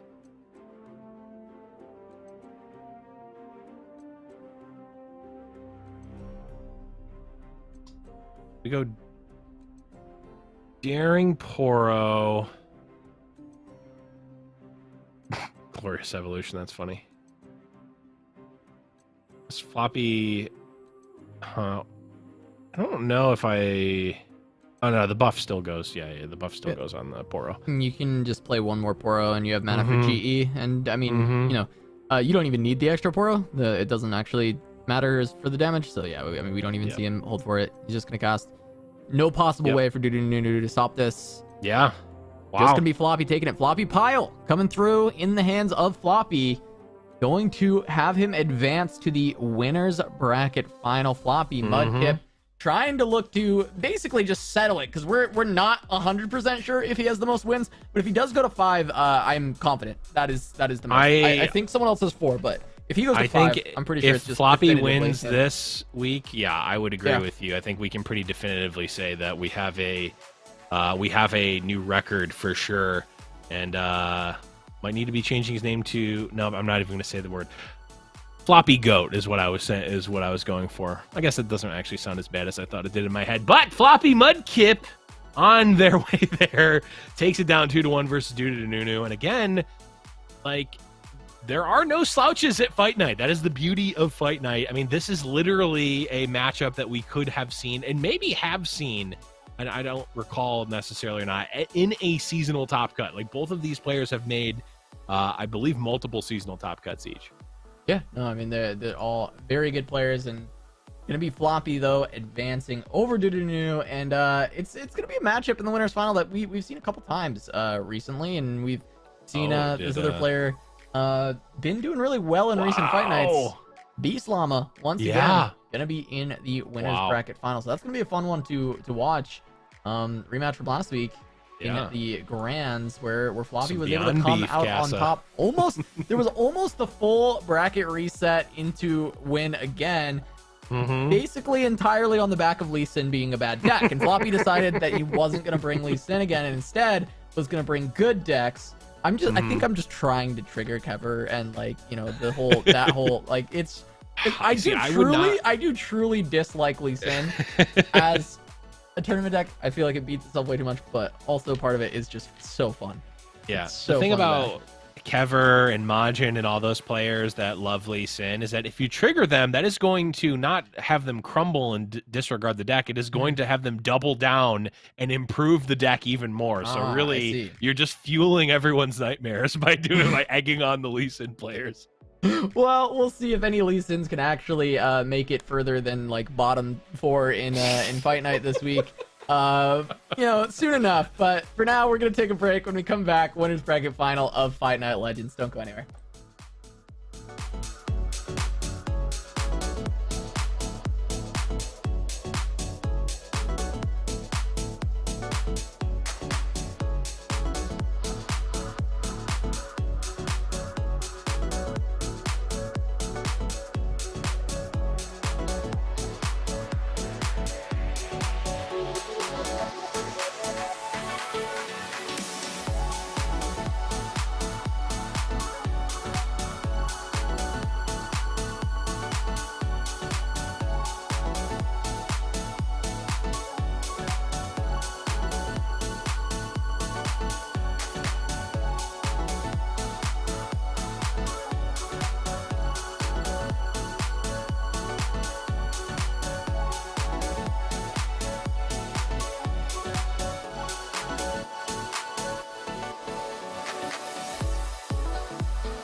Welcome back to Giant Slayer's Fight Night Legends, presented by Wisdom. I'm Casanova, joined by Blevins, and we're flying through this bracket, Blev. We're already to the winners final. It's gonna be Floppy Mudkip versus Beast Llama. What week is it? Did we not progress in time? Oh no, are we still trapped in last week? We're still in last week. It's we're just repeating the same fight night over and over again. Let's take a look at the bracket so you can see this blast from the past as it is. No, we got falling to Floppy Mudkip on the top side here, and on Eric falling to Beast Llama right below. Was a 2-0, and if we look down at the lower bracket, it's gonna be on Eric versus M-Tuck and Doo versus Milk. But yeah, Floppy versus Beast Llama. That's going to be our big matchup here. A rematch from the grand finals of the last week. And one of them is going to come back yet again, right? They're going to make it to the grand finals, and they're going to be returning to yet another fight night. Yeah, I mean, you love to see it. I mean, just both of them on an absolute tear. Of course, Floppy coming off the dub, and like we said, unconfirmed, but I think pretty strongly can say if Floppy can take this one down, will be the winningest, at least in terms of actual first places, player in Fight Night Americas.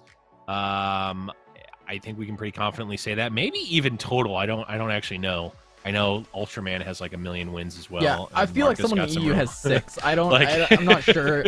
We'll have to ask Skarzak and Panda about that one. Yeah, and see what they have to say. But for Americas, at the very least, I believe that 5 would put Floppy in the most wins. If he's able to win this week. I know we have people who have been to the finals more times than that, but definitely not wins. I believe 4 is the one that he's tied for, and I don't know if he's tied with only one other player or 2 other players.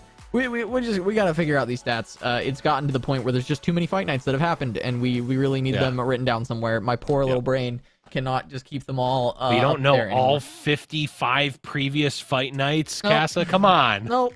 Oh, and also, by the way, all the EU ones too. I did it for like 30, and I just can't. I can't anymore. I think we need those stats somewhere.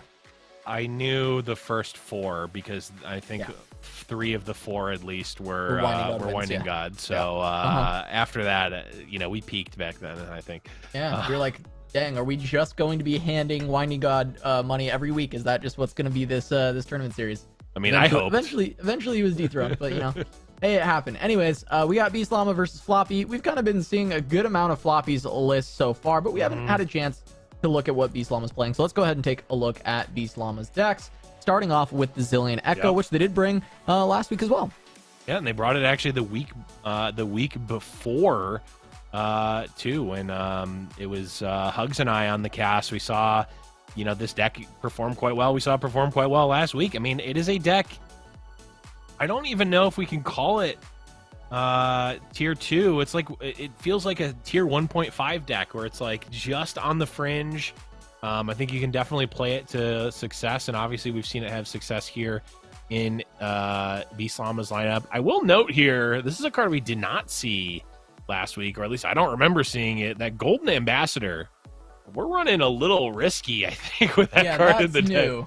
Although, wait, I didn't even think about this. The way that Predict works with Allegiance is actually 5-head. Yeah. I never thought about that. Yeah, you can predict, make sure it's a Shurima card on top before playing Golden Ambassador. Yeah, that's actually 5-head. Yeah, that's insane. Never mind. That's just sick nasty. I don't know why I never thought about that, but I haven't. Pretty cool 2 of, and I guess, I mean, getting a 2-mana 3/6 Zilean or a 4-mana 6/4 Echo. Probably, I mean, Echo's always going to be leveled, so I was going to say it's going to be a 7/5. It's going to be a 7/5 for Echo. Yeah, I mean, that's very, very powerful. And it's on a 3/2 body, so not the worst. It blocks Fearsome, right? Like it hits a lot of the breakpoints.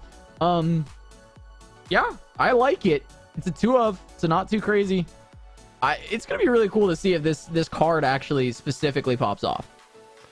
I don't know if it's gonna pop off, but it definitely seems like it gives you more options, right? Like when you're predicting 1 million times, it's like, oh, I can get this. If I have more predicts, I can like turn that into like a guaranteed Echo or something like that, or like a guaranteed one of the champions. And a lot of times that's enough, right? Like if you can get Echo in play, leveled, start that that train going, it's very powerful. But did bring a couple other decks as well here on the side of Beast Llama.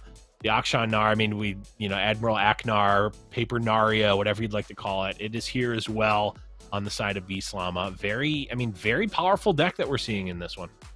Yeah, I mean, we're seeing it quite a bit. The third deck from Beast Llama being, of course, Scouts. I mean, Scouts has been kind of running rampant on the meta. Ooh, and we do see the one of Shielded Durand. Yeah. I mean, some people are still running it, right? Because it's very strong for the MF when you do jam it, but as we were talking about earlier, it does feel like Durand Sculptor took a lot of the spots from it. However, this is running both the 3 of Durand Sculptor and 1 of Shield Durand, so it looks like that 1 of came from somewhere else within this list. I believe it was at least compared to Floppy's list, it was... No, Floppy's not running that card either. Okay. One of the other Scouts lists was running the Mirai Warden as a 1 of, but none of these players have a Mirai Warden in them right now. So a card that I think was very prevalent, but now Durand Sculptor, I think Durand Sculptor and Patricite Broadwing really give you powerful 2-drops, not just like they're pretty good. Mirai Warden's pretty good and it has high roll, but it's just 2 bodies, and we're at a stage where Scouts wants more than that, which is kind of crazy to think. Yeah, and to kick things off, I mean, we are going to get Scouts, but this is going to be Floppy's Scouts going up against Paper Nario on the other side for Beast Llama. And, there's a lot of things we can point out about Floppy and top-level play and execution. I think knowledge of... I think mulligan knowledge is another one that Floppy just has to a T, right? I mean, we saw a hand with multiple 1-drops on the side of Floppy Mudkip, just full mulliganed, knowing that those cards, even the, Fleet Feather Tracker, Penitent Squire, like, just not relevant in this situation when you don't have a misfortune. So, Floppy Mudkip knowing what they need to do and why and when, and, it's little things like that that really give you extra win percentage in the long run. Floppy considering passing. He's been offered an open pass. He's like, this is not one I would bet my life on like the other, but this one, I think he's playing Scouts. He's playing Scouts. You can't be taking that one. You can't always take it, right? I think that pass there was given Floppy's hand was not the actual worst to take, but I think that this is probably better. I think the question here is, are you willing to trade a Sharp Sight for a Shapestone? And it might be the case that you are willing to make that trade, but then if that escalates to another level, then you just lose. And taking those fights when your opponent is attacking in with a quick attack unit, probably a little riskier than you want to be a lot of the time.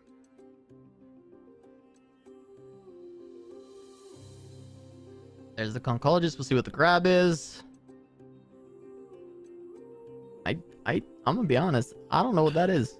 Discard a card. Manifest a Mecha Yordle. There you go. Okay. The name of the card? No idea. Someone in chat will know it, but I'm not one of those people. Okay, so look for the Mecha Yordle. They are very powerful cards. Gonna help with controlling the board. We're gonna get Gnar down from Beast Llama. Scrap Heap. That's right. That's there we one. go. Yep. Yeah. Sounds about right.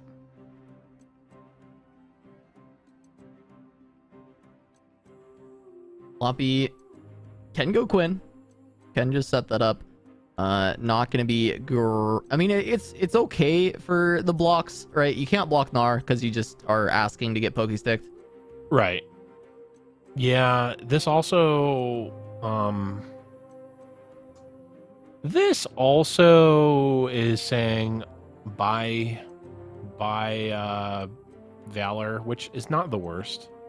I guess you can you could block with Valor. So if you don't block, you're taking damage, and then the Pokestick comes and kills the Valor.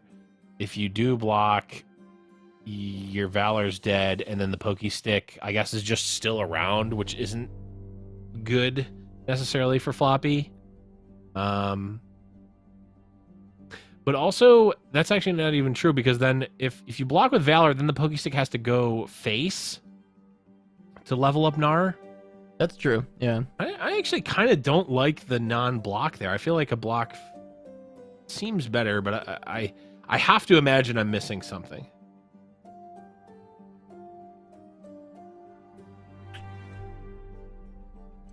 Okay, so 6 mana. I mean, it can be Cythria. It doesn't feel like the most amazing Cythria, but it is, you know, turn 6. You can do the Demacia classic of jamming the 6 mana card. There's also just Pentient Squires that you can start generating the Tattered Banners and maybe set up for some bigger turns down the line. Just get the challengers out. So Floppy knows that Beast Llama actually already had a Pokey Stick in hand last turn because they didn't generate one. It just got reduced. Right. So there's a low chance that there's another Pokey Stick in hand now. Ah, this is just for Demacia. That makes sense. Yeah. Go wide with the 1-drops. Can't go too wrong with the 4 Demacia. It also sets you up to kill Gnar, potentially. True. Of course, buffs will protect him, but I don't mind throwing a Squire into the Gnar. Mm-hmm. You do give your opponent some Waking Sands block equity, but that's kind of just always going to happen. It's, you know, for the greater good here. Basically, Quinn... Oh, actually, Quinn, yeah, not even going to die here. Actually, this feels quite good.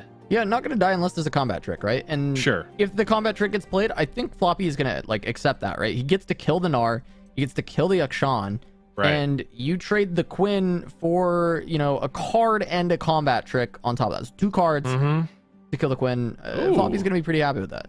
Beast not taking anything here. Interesting. I wonder just... Oh, this is why I didn't even see the Ruin Runner. Yeah, we're just going to try to go upstairs here. Yep. Give double attack. How about another Papercraft Dragon? That also is giving us a Relic of Power. Could technically give another +1/+0 to it. 16 would be instead pushing 18. Yeah, and that's actually what's happening. Yes, it's a mode that we don't see all the time, but I feel like we should see it a little bit more. Yeah, and the Sharp Sight not going to be enough. I mean, there's 2 more buffs that can go on to this, right? Shapestone already going to do it. Sharp Sight doesn't even actually save you from this one. 22. Yeah, because you just get the Absolver follow up. Yep. Wow, Beast Llama. Yeah, that's Paper Nario for you. That's how the deck functions. It's kind of like the Riven deck, except the Rune Runner kind of has all the stuff that you want on Riven already built into the card. So that's pretty good. Pretty good.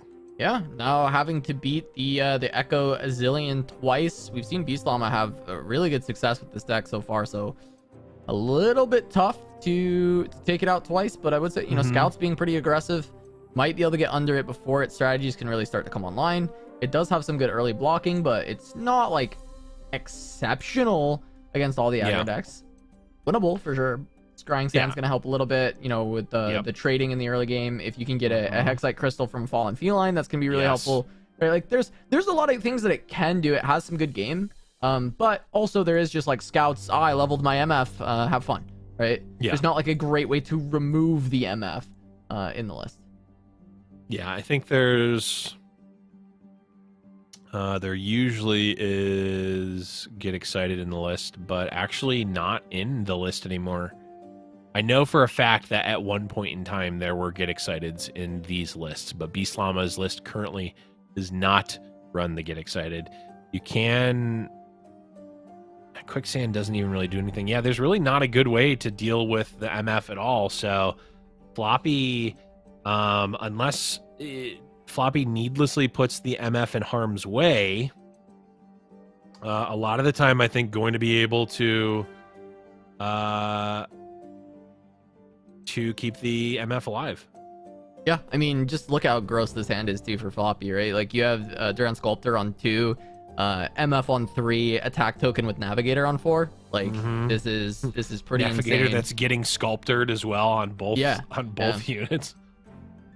Yeah, this one's feeling a little over, to be completely honest. Yeah, like I am curious, like, does Beast Llama's deck, is it hitting its strategy hard enough that you can maybe come back? Because I mean, this is Scouts firing on all cylinders, right? Like you even have the Rangers resolve to protect, which is going to be really nice because you floated on 1, right? Like you have perfect, like the ability to play on every turn and use your full mana, and on 1 you floated mana for this Rangers resolve. So it's, I mean, it's crazy. Okay, but we do have the leveled Echo. This does actually put a bit of a wrench into the full-on game plan. No, it doesn't. We have MF triggers, so this attack just still comes through. Never mind. I mean, like, sure, you can block with Echo if you want to use like a buff to get the 1 HP. Hold back the Island Navigator, because there's not the Island Navigator, the Lonely Islander. Oblivious Islander. The Oblivious Islander. The one card I've cosplayed as. Yeah. The Oblivious Islander, because it would just trade into the 2/2, but instead, I mean, you just get the free swing. We do have the Chrono Break, though. That potentially can change this. And now Floppy taking very conservative, very slow, methodical route here. I don't know if Beast Llama is going to be able to like really punish this, but it's possible. I mean, Floppy can also just be like, bet, take 5. Like, it doesn't... Right. He's going to try and kill the Echo just because, you know, it seems relatively solid to kill it. Yeah. This Absolver is... Yeah, just completely just destroys this play. I mean, okay, I guess you know that there's second Absolver. You can commit to playing Ranger's Resolve and Sharp Sight to try and beat this. Yep, you sure can. And I mean, it'll work. I mean, you're committed now, right? Like you're like, okay, play your second Absolver trigger. I'm going to play Ranger's Resolve. I guess Beast Llama has to just let this go and then Chrono Break, right? I mean, boy, this is going to be devastating if Beast Llama says, you know what?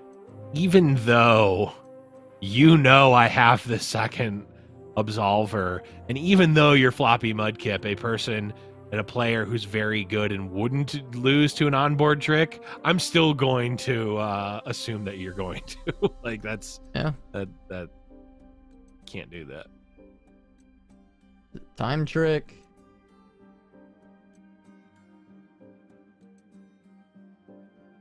There's a new Echo.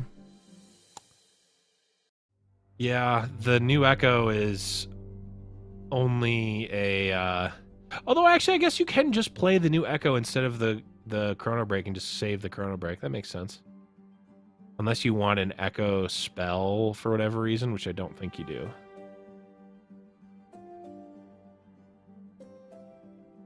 And while the rally is okay, you don't really need it. Yeah. There's a new Echo. And still further developed, though, on Floppy's side. I mean, you can just go to Duran Sculptor. Sets up a Petricite Broadwing for being able to actually threaten Zilean as well. Actually, it threatens Zilean currently just due to MF. I guess fair enough. MF and the Duran that's already out. Well, Floppy did keep up enough board space to get a Quinn down, but doesn't seem to want to go that direction. Just gonna go for the MF level up. I mean, you're getting there, right? It's happening. Beast Llama just going to throw away the board for the Chrono Break. Yep.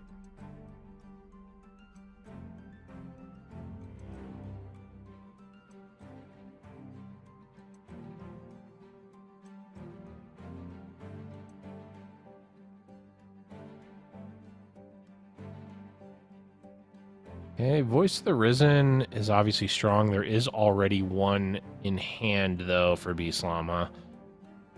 Also already a Zilean in hand, so takes the Merciless Hunter.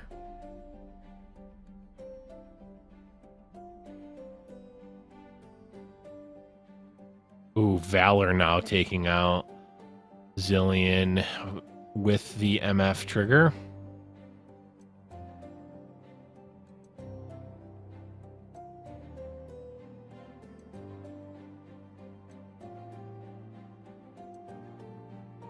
Now, let me throw a scenario out here. Okay, it's not going to happen, but was there ever a world where Floppy Mudkip just passes there and says, "You know what? Your Zilean, or sorry, your Echo is just gone here.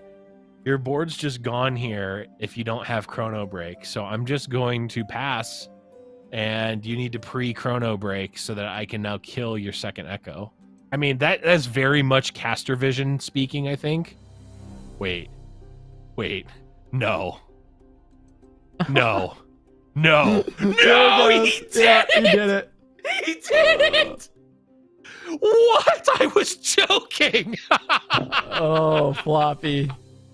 The mad lad. He's crazy. Because, I mean, what's the punish? What's the punish? I love it. There's no punish. Right, There's exactly. no punish. There's no punish. There's no punish. It was a good play. Because now Beastlama is just lacking the resources. They don't have what they can. Has nothing now. Yeah.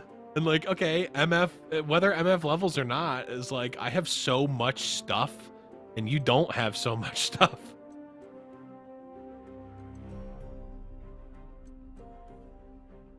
This was interesting though, because Floppy could have kept the MF alive by popping the Fort Demacia on this turn defensively, and then you just get the level up on the next turn. But I guess you have this wide board and you're just going to play the Fort Demacia next turn on your attack. And so you don't actually care if the MF dies. Yeah, again, Floppy just like understanding the win cons and like what's actually important at all points in the game. Just like, yeah, okay, MF at 3 out of 4. I know, like, I'm like, well, I'm defending this at all costs. Like, down, Mr. President, I'm saving you. But no, Floppy's like, yeah, it doesn't matter. Let's just win. How about instead of saving and leveling up this MF, how about I just win instead? Does that work? Okay, yeah, okay.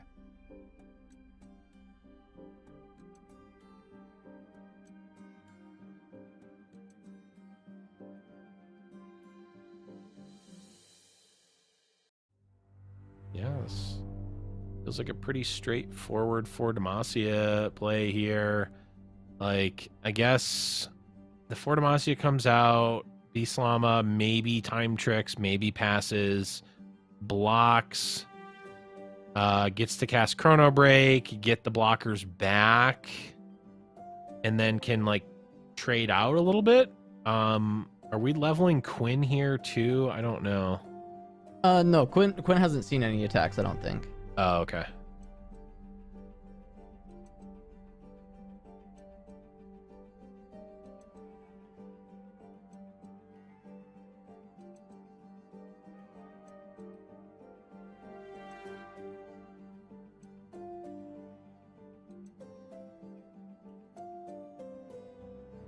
Okay, so this is definitely a resolve then.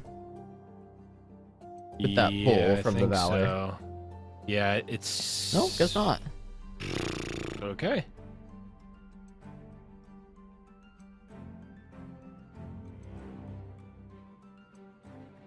Zilean comes out. We get another drop border, which is, you know, now makes it so I don't think... I mean, Floppy's certainly not presenting lethal here. No, the drop orders have made things a bit awkward for sure. Floppy's still playing around this Chrono Break, so there's probably consideration to even passing because the board right now is not threatening versus his own. Right. It's the board right now is actually like dog water. Like, you're fine if you're locking in the Chrono Break to be this next turn, right? But also, at some point, Floppy does need to win the game. And while, Yeah. yes, he's generating effective card advantage with the just stats on the board and grinding it out, you know, you don't necessarily want to be in a position where your opponent can go like runner, time bombs and like kind of wipe your board and leave you in a bad spot. Yeah, I wonder if there's argument to just like only challenge one unit here and kill it, and then like the board is too clogged up for the Chrono Break to actually come through due to the drop orders. But realistically, like you did forward Demacia this turn, your wide attack is wiping the board. Yes, it is going to come back. But the rally isn't going to be effective into the board that you have, not entirely, right? It can trade down a bit with the Voice of the Risen being able to buff things up, but overall you're still in a pretty reasonable position, and you still have the ability to reduce some of that damage coming in to your board with the Ranger's Resolve. Yeah, you do, but also now Beast Llama just has a better board than Floppy. I mean, I guess with the exception of the Quinn, but even so, like, the Voice of the Risen is going to make Beast Llama's board a lot scarier than what Floppy is doing in general, at least. The Fallen Feline is actually kind of funny too. Granted, we don't have a ton of. We actually do have one. We do have one predict here to maybe set up the Hexite Crystal, which would actually be quite good in this scenario. Yeah, Hexite Crystal actually would probably just win the game for Beast Llama.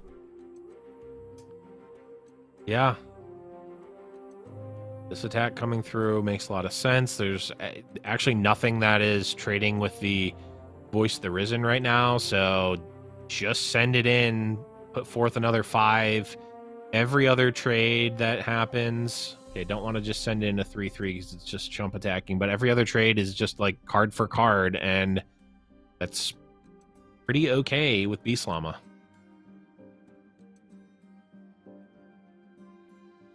Yeah, Floppy's got to take some of the damage. He does have the ability to get another Valor with this Blinding Assault. That can take out the Voice of the Risen on the next turn. Yep.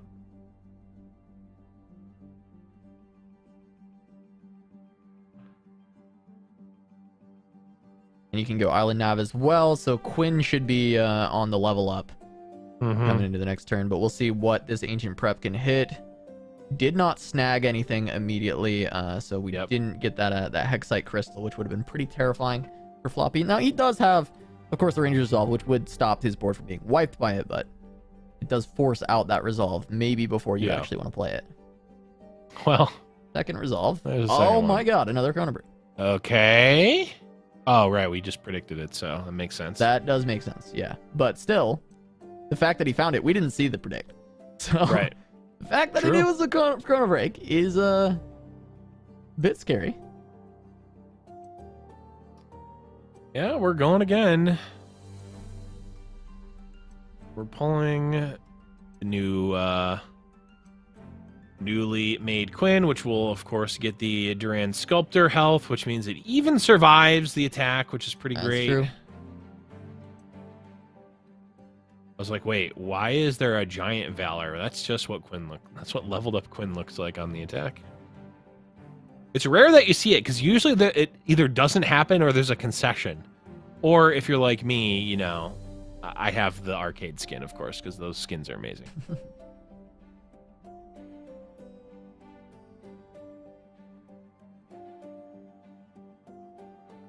All right.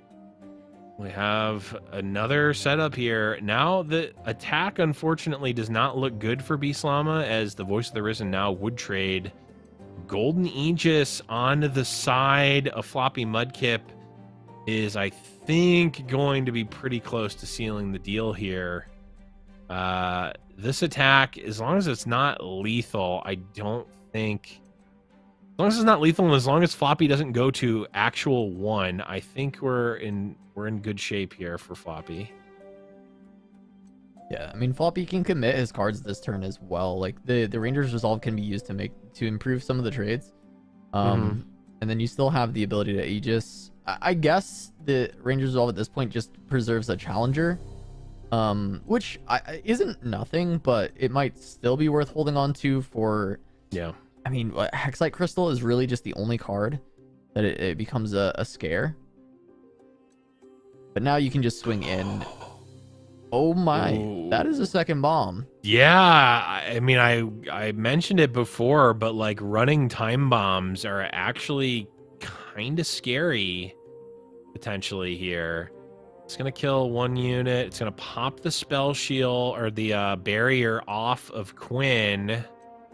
We now have leveled up Zileans, and this predict could get a Hexite crystal, and because of the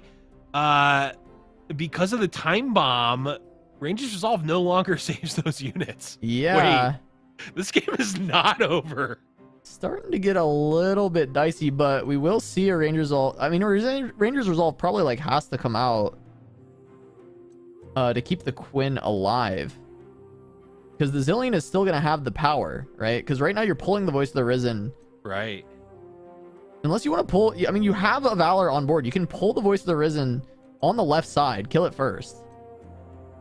Like, this feels like... that is true. This feels kind of sloppy. Like, you really should just be pulling the Voice of the Risen to the left side. I think he's getting baited. He's getting baited by the eye, because the eye is technically correct, but that's showing what will happen after the resolution.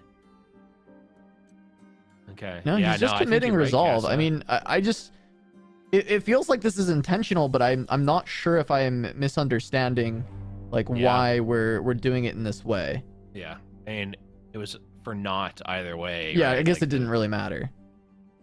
Oh, did not hit the crystal again. That looked like a skip to me, but I can't really tell. Yeah, but you can swing once more. However, this is just gonna... Oh, right. There's this... Quinn has a scout. That's right. This is just gonna lead us to top decks. I guess the quick attack, the Poro, stays alive. True. And so does the Zilean. And the Poro actually will die to the time bomb. Poro dies to time bomb, and also there's a free predict in Beast Llama's hand because of Zilean. All right. Quicksand is also another pretty funny save card. Zilean would just be a Zilean spell. Voice of the Risen is pretty scary.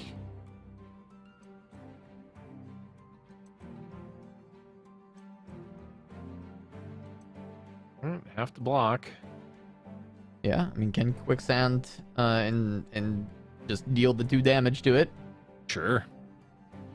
And see what else is drawn. I mean, just an MF ends the game at any point. There's still 2 in the deck. Mm-hmm. Fleet Feather, not quite gonna do it. You got another Quicksand. This puts a lot of pressure on the damage front. However, it's not game ending. So, right. Yeah, but you know you're not gonna be able to deal with either of these units because... Oh.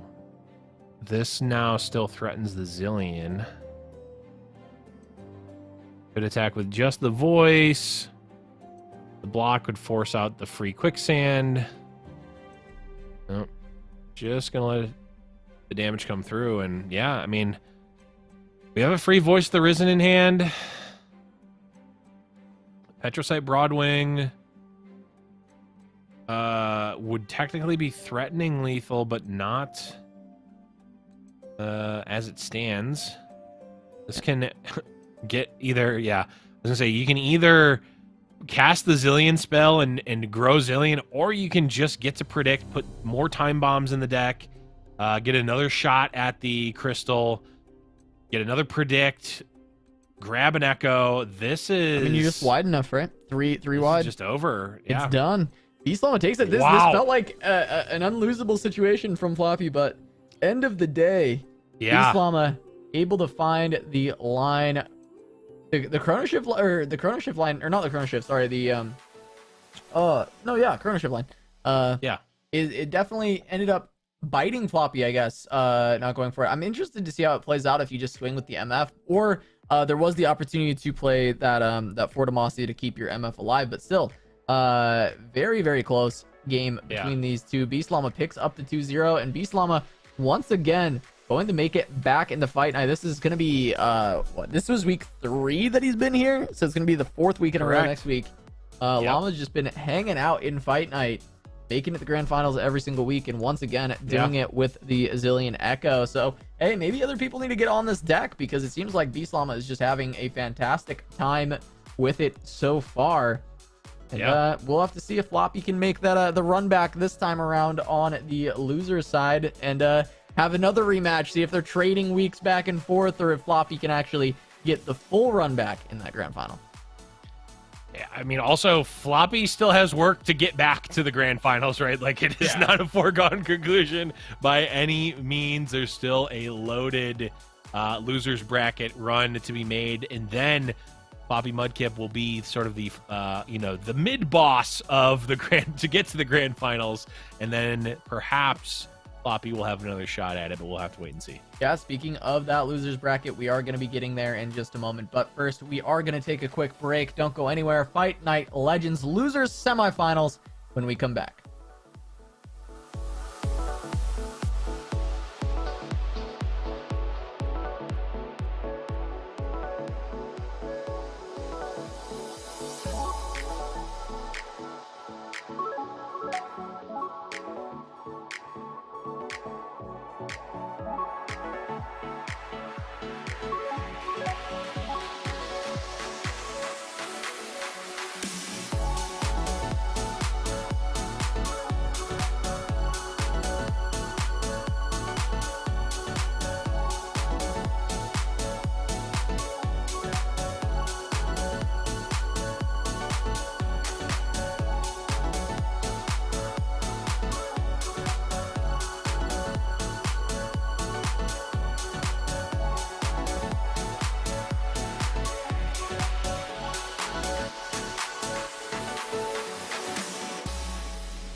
Welcome back to Giant Slayer's Fight Night Legends presented by Wisdom. I'm Casanova, joined by Blevins. We have our first grand finalist, Blev. It's Beast Llama. Yep. Once again, making it to the grand finals. It's been multiple weeks in a row. Let's go ahead and take a look at the bracket to see where everyone else has ended up. Yeah, absolutely. Here we, of course, saw Floppy Mudkip drop down into the losers bracket finals in that last match here, and we've progressed the rest of the losers bracket here. We've got Runeterra versus Nunu. We've watched both of these players play today, and honestly, both have looked quite good on their respective decks. So this is, I mean, again, I mentioned every fight night is quite stacked. This seems like a particularly stacked one, and you know, Floppy going for some history here this week, but it's not going to be an easy route to it if he even gets the chance. Yeah, no, it's certainly not going to be an easy one, but excited for this semifinals or lower loser semifinals matchup between Runeterra and Nunu. Both of these players have been playing so well today, but also just over the past few weeks and months, and especially the Riven deck is still alive, Blevins, and I think that's something that we're both going to be looking forward to quite a bit.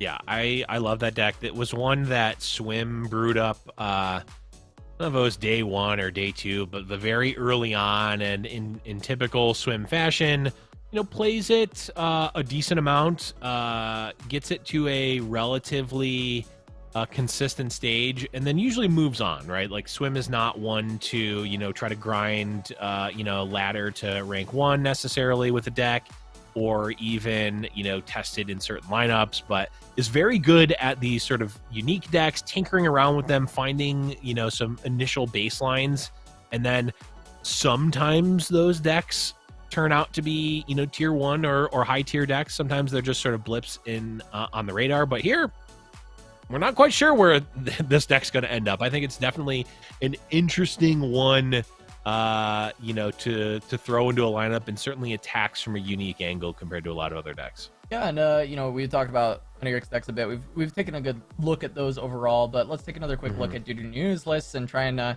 we'll cycle through these relatively quick, because we saw the Narcisson already. We saw the differences between this one and Runeterra's. They're both running. Yep. They're both running a version of this list that are basically like 3 cards different.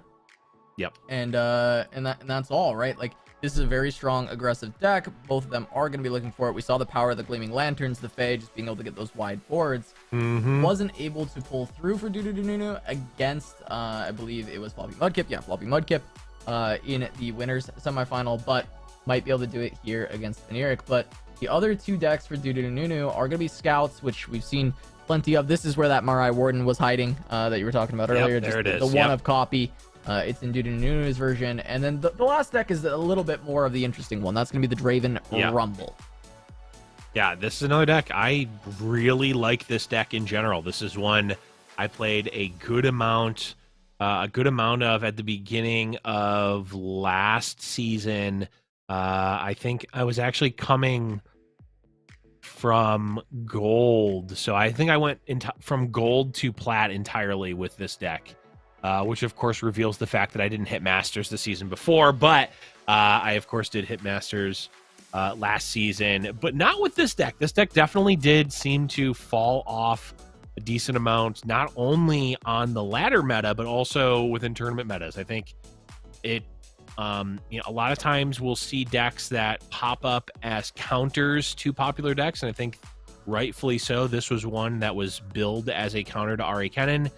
Then the, you know, really high level Ari Kennen players chimed in and had like, you know, 60+% win rates against the deck, and all of a sudden it was like, oh, your opponent doesn't know what to expect. This deck is very good, but when they do, they can cater, you know, they can tailor their hand around things, and they're not going to get blown out by other things, and all of a sudden the matchup does not really look as good for the Draven Rumble. Well, you know, funny enough, I think Floppy Mudkip was a player that brought this during the AK meta and actually won a fight night with the Rumble list. I believe it was Floppy that did so.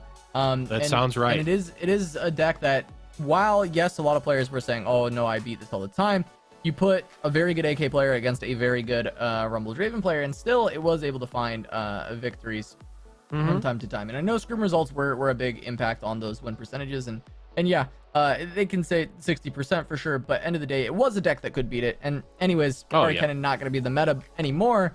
But we do look at, okay, what are the strengths of this deck? It does have these explosive aggression turns. In fact, funny enough, it somewhat plays like this Riven list that you're talking about, where you just, you're kind of building up a unit and then using things like ambush or using the overwhelms to get over the top.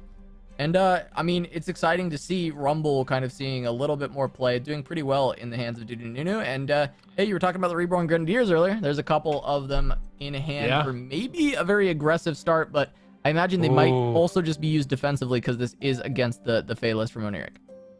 Yeah, turn 1 though. This is just about what you like to see. There's one drop in the deck, and it's Teemo. So not likely to have it there. And even if you can get rid of a Teemo, if you force your opponent to turn Teemo into health potion, it's not the worst for you. So I definitely love myself a good aggressive turn 1 where you're just pushing 5 damage. You take that. Yeah, you want that 5 in, and we see the ambush in hand as well, right? So there is going to be opportunity to set up maybe a big elusive turn, go over the top for Dudununu, especially because you have this ballistic bot that is going to be able to start cranking up, and it does activate your ambush on every turn. Yeah, it does. It's interesting. Sometimes there are cards or card combos that have a natural synergy, and it's like, oh, this is because insert lore reason, LORE reason. I don't think that there's a reason that ambush and ballistic bot necessarily have an inherent synergy, but here we are. They definitely do, and they work very, very well together. Yeah, gonna be the one generating the pressure for now, considering maybe an axe with the Reborn Grenadier to try and go more aggressive, but just gonna do the axe for a little bit more damage, hold on to that aggressive option maybe for a little bit more down the line. Ballistic bot is gonna get taken out though. We're gonna use double pokey stick, use the block, stop a lot of this aggression. Yeah, I am not sold on pre-committing the axe there. And I'm also not sold on targeting the ballistic bot with the axe. I think one pokey stick makes me not want to put it on the Zonite Urchin there, because you're losing a damage there. Pokey stick also doesn't make me want to put it on the bot either, because then they just block all the damage and do exactly what they did, pokey stick to kill the ballistic bot. I really liked the axe on the Draven there. Go for the level. Granted, yes, 2 pokey sticks was still going to kill that, sure, but either way, I like that a little bit more. Not necessarily going to matter too much here. This is another line, and another reason why I love this deck. Yes, it's a Rumble deck. Yes, it's going for these, very tall Rumble kills. But also, you've got good old-fashioned Flame Chompers out of a Boom Baboon. And dead, we're pushing 9 here. Just, 10, 11, 12. Yeah, just dead. Just by the way. That was that Reborn Grenadier holding on to that for an extra turn, setting up to go wide, get the kill. You know that the pokey stick's there, but you got the buffs. And I mean, just really well executed by Dudununu to set up for that lethal. Know, like, hey, this hand is pretty aggressive. I know that this deck on the other side is going to play a lot of units, but I can get a lot of that early damage in, and I'll still be able to value really well down the line and find those extra points if I get that big health lead. Pretty much force my opponent into blocks that they don't want to make. And it never even came to that. They just had too much pressure right out the gates and were able to actually just take the win immediately. So Dudununu, a very, very fast lead. And yeah, I mean, just need one more win, right? And then you're in the losers final. Yeah, I mean, that's these decks that can present these forks, right? Like, oh, am I going to go for a Rumble victory where I'm like pumping up a Rumble, giving a spell shield, overwhelm, quick attack, etc. Or sorry, not overwhelm, impact, but you can also give it overwhelm as well. Or am I just going to go wide the old-fashioned way and beat you down with, it didn't even really matter. I mean, Draven was relevant, but it didn't matter what champions were in the deck. That was like a almost like championless burn-esque deck, or old school, Jinx discard aggro type of draw, and Rumble was not a factor at all. All right, but Riven is going to be the second deck from Oniric, and they decide to play it. Give us a little treat on the stream. Say, hey, if I'm going down, at least we're gonna play this deck for y'all. Right. We appreciate it on the broadcast. We love it. Oh, absolutely. I do want to point out Ruined Reckoner is a card you mentioned you like a lot. I like it a lot too. It was actually when it first came out, I think it was Fane HD played around a lot with the deck, or a deck like this. It was actually obviously before the Papercraft Dragon came out, but it was a Fizz Noxus deck that used Midnight Reckoner. And I played it a bit, and I called it Emusives because, you know, my favorite deck of all time that I made was Emusives, but not Moose-ivs, Moo-sivs, because he's a cow. Get it? Yeah, It's like yeah. moo, like he's a cow, sivs. I like it. It's strong. We get to see it here.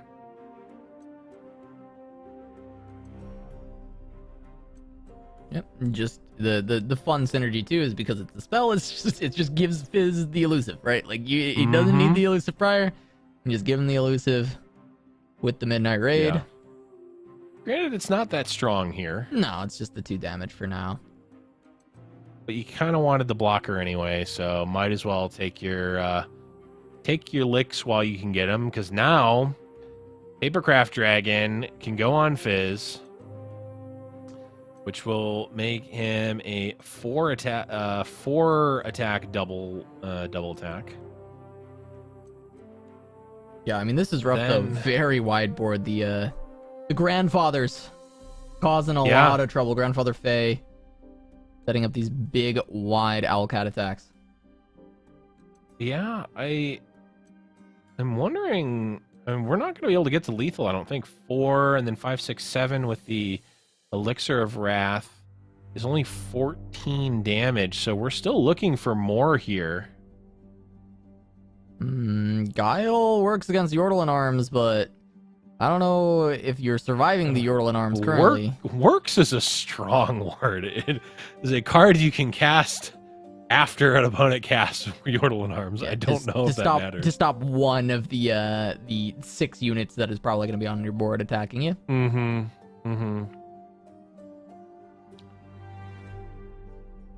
But it means you do have a slow and a fast response currently. Yep. Now, I don't think we've seen another fragment, so there's a 50-50 that you get the +2/+0, which would actually be enough to kill with the Fizz Papercraft next turn. If you can live. Exactly. You'd really obviously need to live. Now, this is going to stop the Gnar. We can... Now, as weird as it is, I kind of like replace Gnar with the Challenger here and then cast Yordle Arms. Oh, yeah. Would have been good. This is, I mean, it has to be Otterpuss just as a blocker. Oh, that also, if you're going to cast that, I guess it didn't, well, actually it did matter. If you're going to cast that spell anyway, I think you should be casting it in response. Because we saw a group shot found off of it, so you could just cast that in response to the Yordle Arms, see what you get. Could still make the same exact choice if you wanted to, and then we could have instead killed this Loping Telescope. Now, I don't think it really matters. Oh, seeing both of these sharp sights is really going to make you not like what's going on, because it means you lose. It probably does, unless we draw another. Yeah. If we draw another pump spell, then we could be good, because of the overwhelm. You think we just get because of overwhelm? Yeah. Hey, maybe, yeah. Another elixir would be good. Pretty much any pump spell. Pokey Stick can potentially draw you into one. I don't know how much. Oh, and we need overwhelm too. That's the problem. Opening on Papercraft, I don't think does anything. I think we pretty much need to open on Pokey Stick here.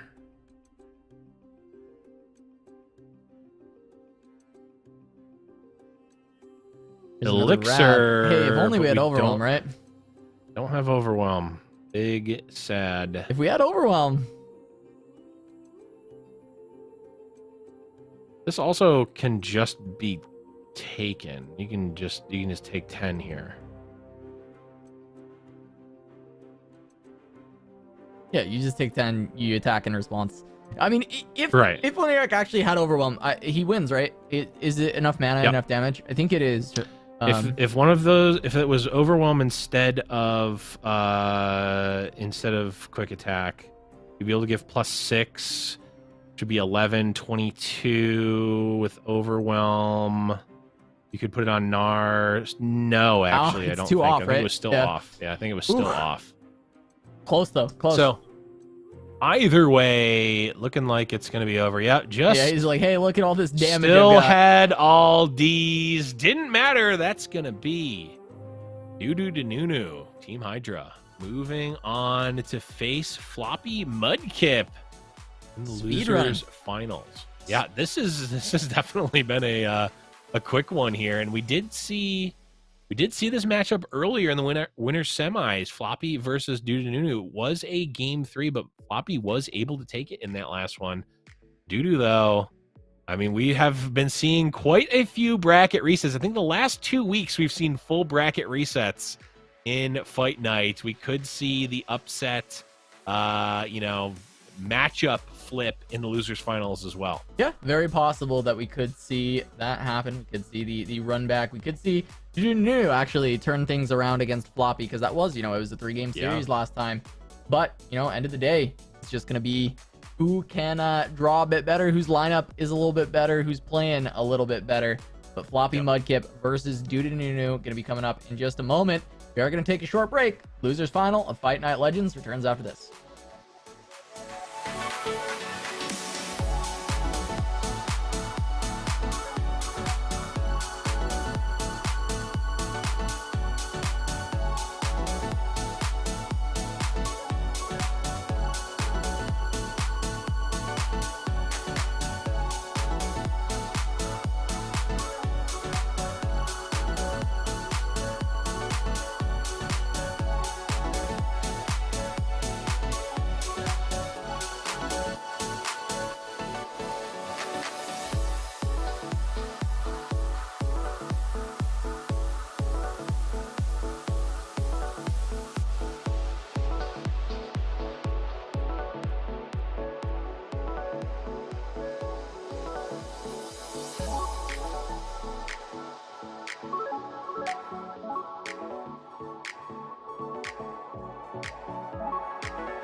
Welcome back to Giant Slayer's Fight Night Legends, presented by Wisdom. I'm Casanova, joined by Blevins. Blev, we've been flying through this bracket. We are already to the losers final. It is Floppy versus Dudununu, and let's take a look at that bracket to see how we got to this spot so far, Blev. Yeah, absolutely. Feels like, I mean, honestly, it feels like we were looking at this like 2 seconds ago, but it was a whole set and a break since then. We did see Dudununu take a lightning fast 2-0 versus Eric. You know, I think just very, very aggressive play from Dudununu with the Rumble Draven, just having like, I don't know, was that like a turn 5 kill, and then the Yordle Arms deck, I think also maybe having a turn 5 kill, honestly. That might be one of the fastest sets we've ever seen in Fight Night, at least possibly, but we've made it here. It's the fated rematch, not fated the keyword, but fated in terms of a match we've already seen today, Dudununu versus Floppy Mudkip. And of course, if you see up in round 2, Floppy was able to get the best of Dudununu before, but it was a 2-1 Casa, so yeah, we'll have to see. It could definitely go the other way. Close set, could get flipped. I'm if I'm remembering correctly, this was the set that Floppy won on Floppy Pile by getting that TF flip when he was kind of back against the wall, and it turned around that fight and ended up getting the win for Floppy. So very close set between those two, and Dudununu with the lineup being relatively aggressive can go under that list from Floppy, especially if the Floppy Pile, you know, doesn't draw into the TF, doesn't get that setup available. Dudununu should be able to just kind of like run over that. Yeah, absolutely. And I do have to call out chat here. Haven't done a lot of interacting with chat today, but I gotta say, you know, someone in chat asking, is this live?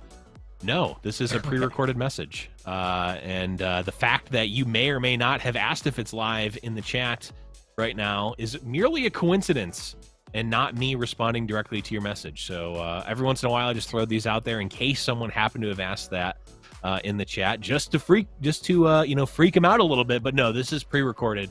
I don't have a shoe to put on my head to prove that it's not. That's true. Anyways, if you can't put a shoe on your head, then you can't prove that it's not pre-recorded. So true. Must be pre-recorded. Must be pre-recorded. Actually, entirely scripted and pre-recorded. It is fake. Well, completely. It's always scripted. This time, it also happens to be pre-recorded. We spend tireless hours scripting the games and having the players rehearse hundreds of matches just to get the exact outcomes we're looking for. Actually, that's not true. All we do is we call up the Shroom Room and have, you know, Ruben pull the different levers to make it. Yeah, pull the levers. The only time it's not scripted, the only time it's not scripted is when Ruben is on the broadcast and therefore is not in the Shroom Room able to adjust the knobs and dial it in. Well, that's where I go when I'm missing from one of these casts is actually I gotta fill in for Ruben in the Shroom Room because he can't make it. I gotta jump in there and I gotta pull the levers. And you know that's why sometimes I'm missing. I would say one of these days I'll be in the Shroom Room, but I'm pretty sure I'm the last person that has clearance in the Shroom Room. I'm pretty sure you go in and just immediately see everything blow up. It's like, you were in there for 3 seconds. Anyways, here we go. Starting off game number 1, losers finals here. Dudununu versus Floppy Mudkip. We've got the Draven Rumble on the top here versus Paper Nario. Not that Shroom Room, Max. Different one. There we go into this matchup. Floppy versus Dudununu. As you said, Rumble versus Paper Nario. We'll see if the aggression can come through from Dudununu once again. Yeah. Or if there will be enough defense from Floppy Mudkip. And so far, a lot of early units to play that will be able to contest this board. So we're certainly not going to see that like turn 5 game end like we saw before. Yeah, I would say probably not, though. Draven might be able to take over the game by turn 5. But we have Draven, and we also have Bandle City 4-cost Draven in the form of Gnar. So maybe I think this might actually be the first time I've seen them face off.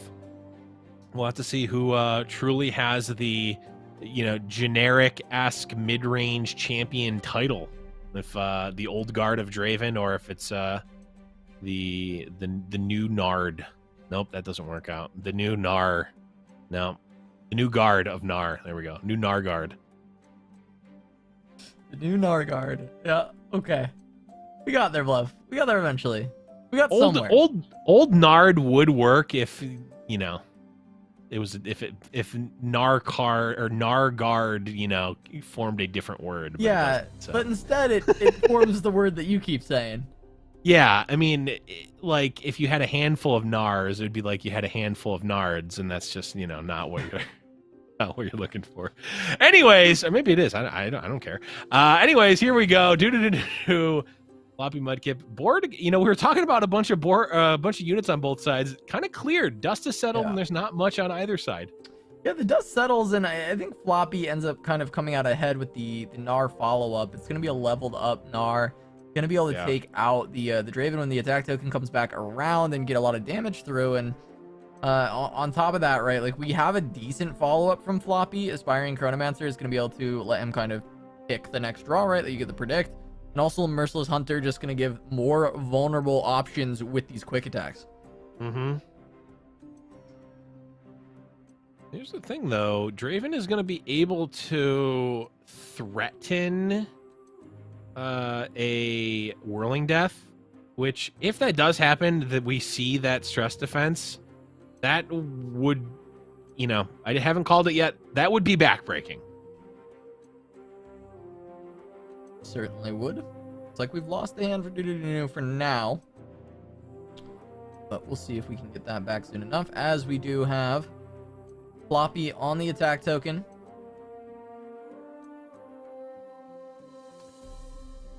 Yeah, I think if we're pulling with Gnar onto Draven, I guess it really will depend, obviously, on what Dudununu is willing to do. But if we pulled Akshan onto Draven, then possibly we've got a shot as Dudu. But I don't think that's going to happen. No, it's certainly not. No need to get fancy with it. Just pull with Gnar. See the response from Dudununu. Is it just going to be Mystic plus get excited? Try and take out the Gnar?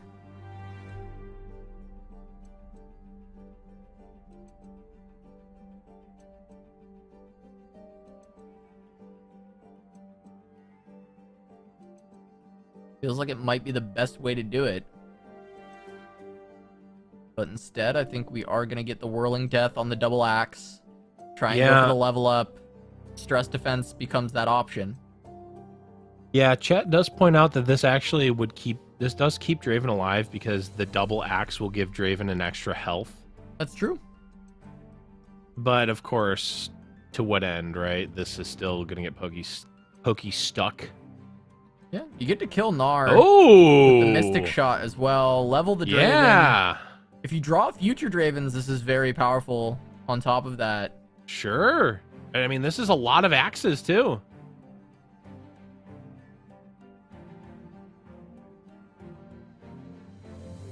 A lot of axes. Yeah, you got axes, but you need victims. There's not a lot of things to use with them yet. You can use them with themselves. There we go. Hey, there's an answer immediately. That sure is. Yep, you can. Yeah, I guess targeting the Poro's fine, even though there's not a revealed pokey stick, but at least a likely pokey stick. Oh, I guess if it's not revealed, it's not necessarily likely, but a possible pokey stick.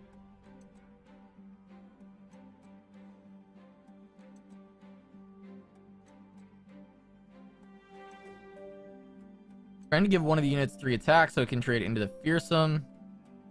Jam Merciless Hunter as well, and then I suppose just Pokestick onto Draven. Yep.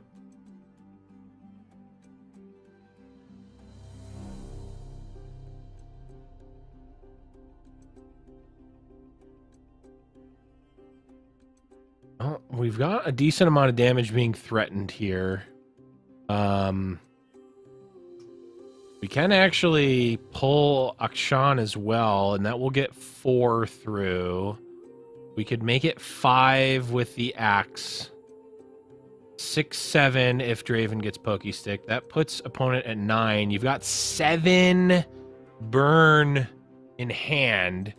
It's going to be a question of where does the last 2 come from, if that's the line you want to go for, because your board is going to be compromised for sure. Yeah, I mean, it feels like the 2 can be found. Sure. And it feels like this is kind of it's starting to become kind of the only option for Dudununu. Yeah, there's not a lot of other plays to go for here. Feels like none of this burn can be used anywhere but face. I don't think you're going to win the board. No, I think that ship has sailed. I'm wondering if there's value in keeping the axes around versus getting the extra damage. I guess maybe it doesn't change the math. It does. It's Mystic Shot versus Get Excited, right? 2 to 3. Yeah, it's true.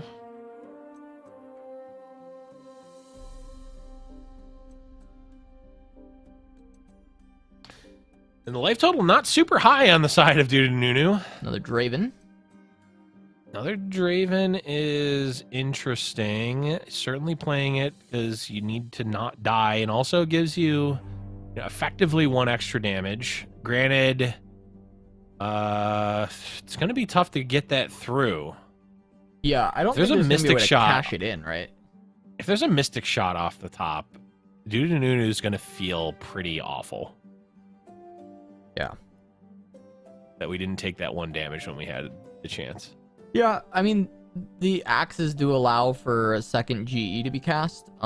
We've seen a Mystic, so I think the odds of Mystic and GE are about the same. Yeah. You'd still, with the second Draven, you still have... Well, yeah, but the decision was made prior, right? Right, yeah, that's true.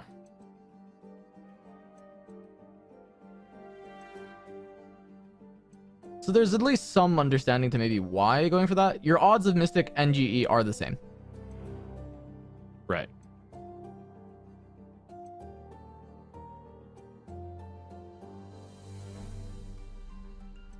Okay, get excited. We're also going to redevelop a 4-3 here, I would imagine. Yep. I will say, though, I did like the axe play better. I'd like to keep my options open between the 2. Ambush. Not a way to activate it. No, there is not. Well, there is a way to activate it, but you have to attack first. So, true. Not a useful way to activate it. True. And yeah, this wallop is certainly going to pack a wallop. You want to know the craziest thing? What's that? If we still had GE, you could GE your Twin Blade Revenant to turn on Ambush, which would give you more overall damage by going over the top. Now, look, True. This loses the wallop. It's like the clowniest thing ever, but it is just like a very funny it is hilariously concept, more right? Damage. Yeah. Yeah. Okay, and you might as well go for it. Not really. Yeah, I mean, you just push everything you can. Wallop beats this handedly, and Floppy's going to be able to pick up game 1, I believe, just on this backswing. But this is all Dudununu could do at this point, right? Like, this is just the best possible. Yeah, we don't. No, we do. Okay, so get excited is still an out. Good point. Good point. Get excited is still an out. Twin Blade Revenant gives you a card. Yeah. So you get to jam Decimate. And if you find this GE that Dudununu has been playing for the whole... Oh, never mind. All right, well... And it's up. And it's gone. I guess... It doesn't matter, right? Because, like, you're just blocking... Yeah, you're beating whatever the next thing is, right? Yeah. No, this is fine. This is fine. Yeah, wasn't a good excited anyway. There it is. Floppy Mudkip winning game number 1 versus Dudununu in these losers finals. Needs to take 1 more. But again, the last time these players faced, It was a 2-1, though. If I recall correctly, we only saw one game of the floppy pile. So that means that Dudu would have won game 1, I think, and then floppy 2-0'd from there, if I'm remembering correctly, which I might not be. But either way, if the bans are the same, we have the floppy pile on the side of floppy. Dudu Nunu can bring either the Driven Rumble deck again, or has the Tristana pile. Again, if the bans are the same, I didn't. Yeah, that was the game that Ambush actually won. The game for right. Yeah, that's right. That one. Right.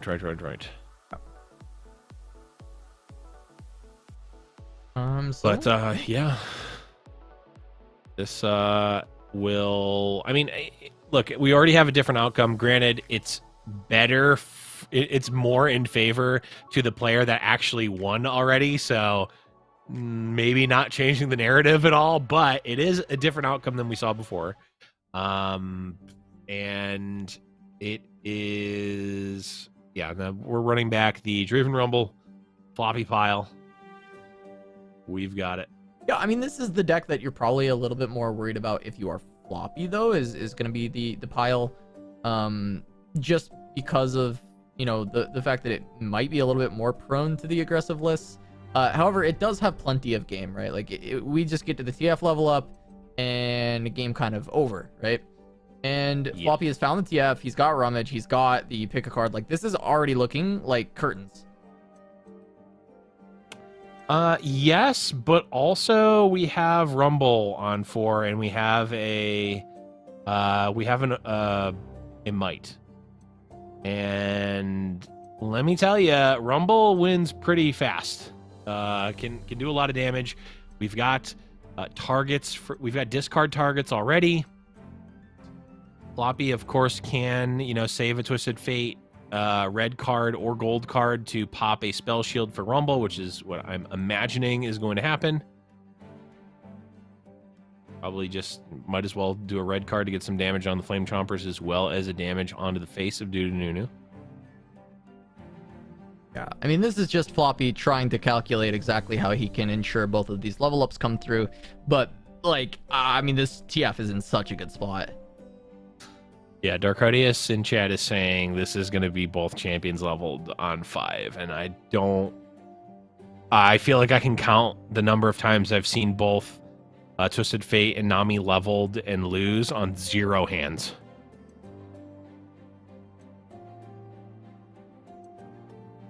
Okay, pick a card.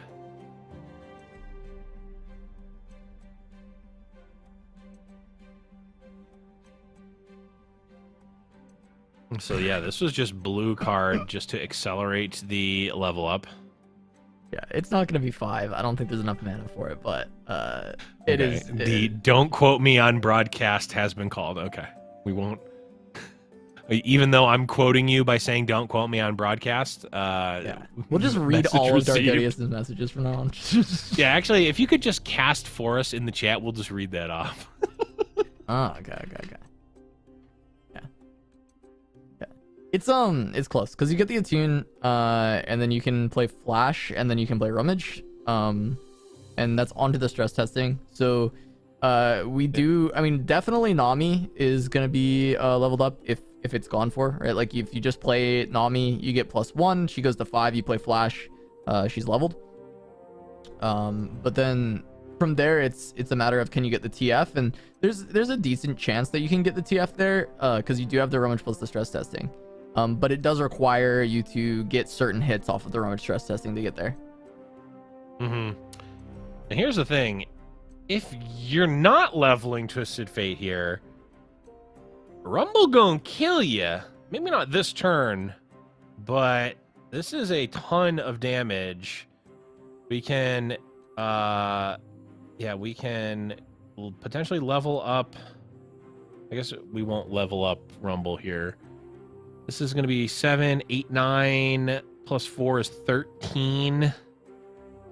And we have 6 burn in hand, so we probably... I guess we don't need to use the Might. We can use a... Okay, the Mystic Shot throws the math off. Okay.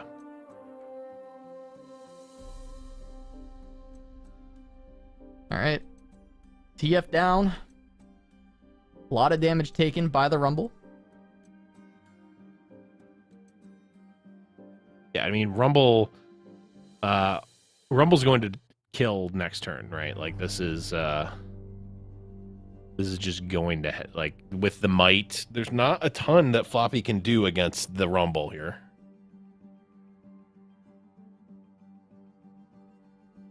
Yeah. Oh, Death Ray is a start.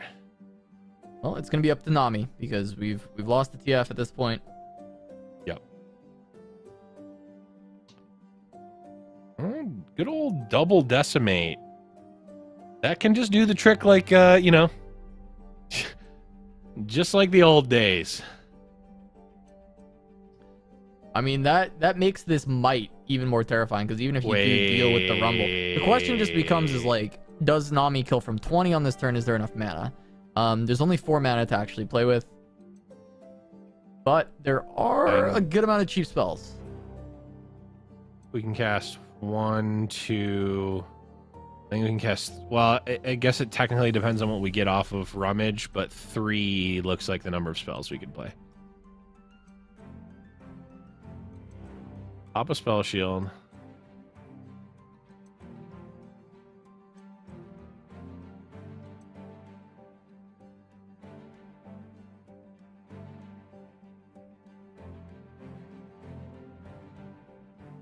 Ballistic bot. Just setting it up. I mean, you sure can't get block here. Well, Not you that sure have to. Yeah, you sure have to hit skip block You here. sure have to hit skip block here. Yeah, 12, not even remotely scary. Open attack feels pretty good. We could rummage into a second Mystic Shot. I do. Okay. Block. I mean, the thing is like you have so much stuff still.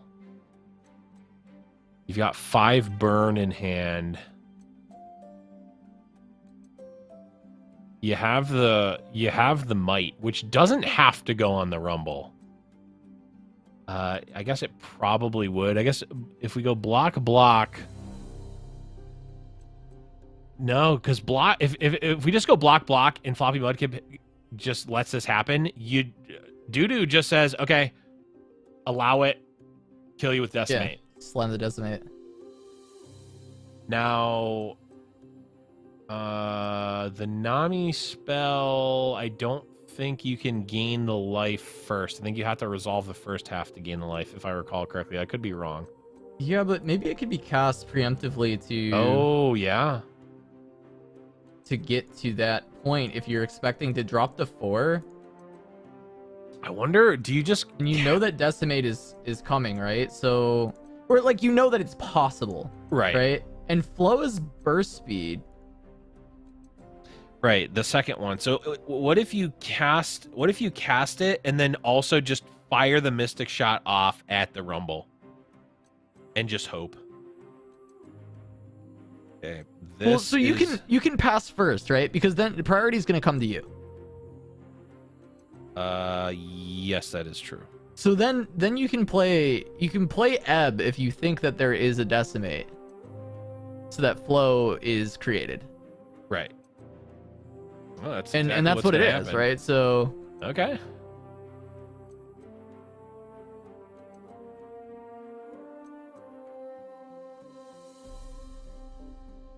there's Ebb, you get Flow. Now if Decimate comes out, like you're still alive, and you have the elusives. I think this is the most winning line. Is the heal random? Nope. Oh no, it's not. Okay, I've literally never cast the spell before. Wow. We're just winning, right? This is just Floppy winning. Yeah. I mean, you get the open attack is already just going to be lethal. Wow. Yeah, Ignition not doing anything here. might have worked. I guess it depends on what would have been drawn, but either way, that's going to be it, unless there was a get excited off the top. Floppy taking it down 2-0. Wow. And Casa, we got a back-to-back. No, this is not a recording. I was joking before. This is actually not a recording, but we are in the same position that we were last week. Floppy Flipped. coming. Is it flipped? Yeah. Oh, Floppy okay. was winner's side last time. Oh, and okay. then So Beast we're Llama in... reset the bracket, but Floppy won. Oh, you're right. Yeah. You're right. This is the bizarro. This is the inverse of last week. This is last week to the -1 power. So yeah, this is interesting. I mean, either way, it's a rematch. Of course, Floppy in a worse position than he was last week, but still could potentially need to win the same number. Would actually need to win the same number of sets as he did last week, or play the same number of sets, but win both of them here.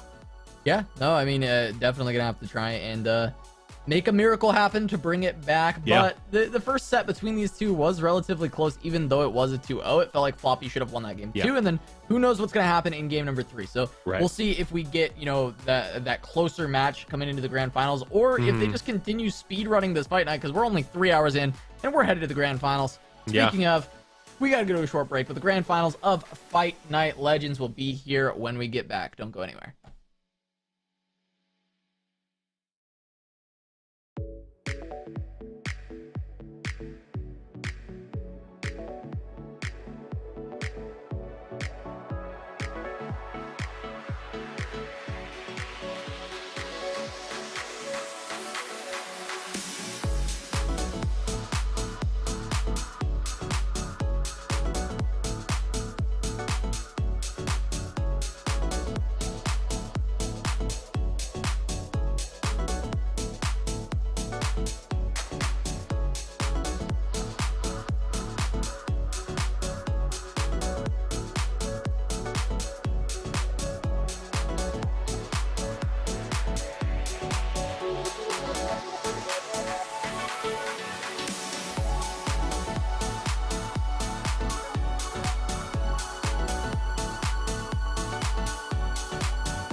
Welcome back to Giant Slayer's Fight Night Legends, presented by Wisdom. I'm Casanova, joined by Blevins. And, hey, Blev, we just got one more round to go. It's only been 3 hours. Yeah.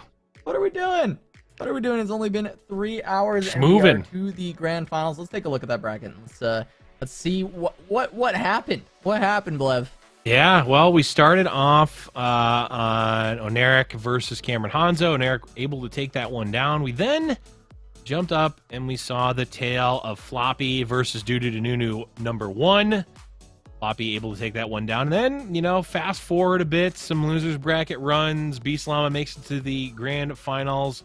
Floppy Mudkip versus Dudu 2 ends up with Floppy taking it down in even more convincing fashion, making his way back to the grand finals. So back-to-back grand finals the last weeks feature Beast Llama and Floppy Mudkip, meaning that they're both going to be back again. Of course, only one of them is going to be the champion this week, though. Yeah, Floppy fighting to be, I believe, sole position of most wins in America's Fight Nights at 5. Beast Llama, of course, fighting to just continue this streak of top performances. Like, they've already done it, right? They're going to be back in another Fight Night, but trying to make it another victory, another tick in the W column in order to do that. So this has been a crazy run from Beast Llama so far. Floppy also joining them in this run. Going to be adding another week on Fight Night, but trying to add that extra win in the championship column. And it's going to be tough, though. Got to win 2 sets.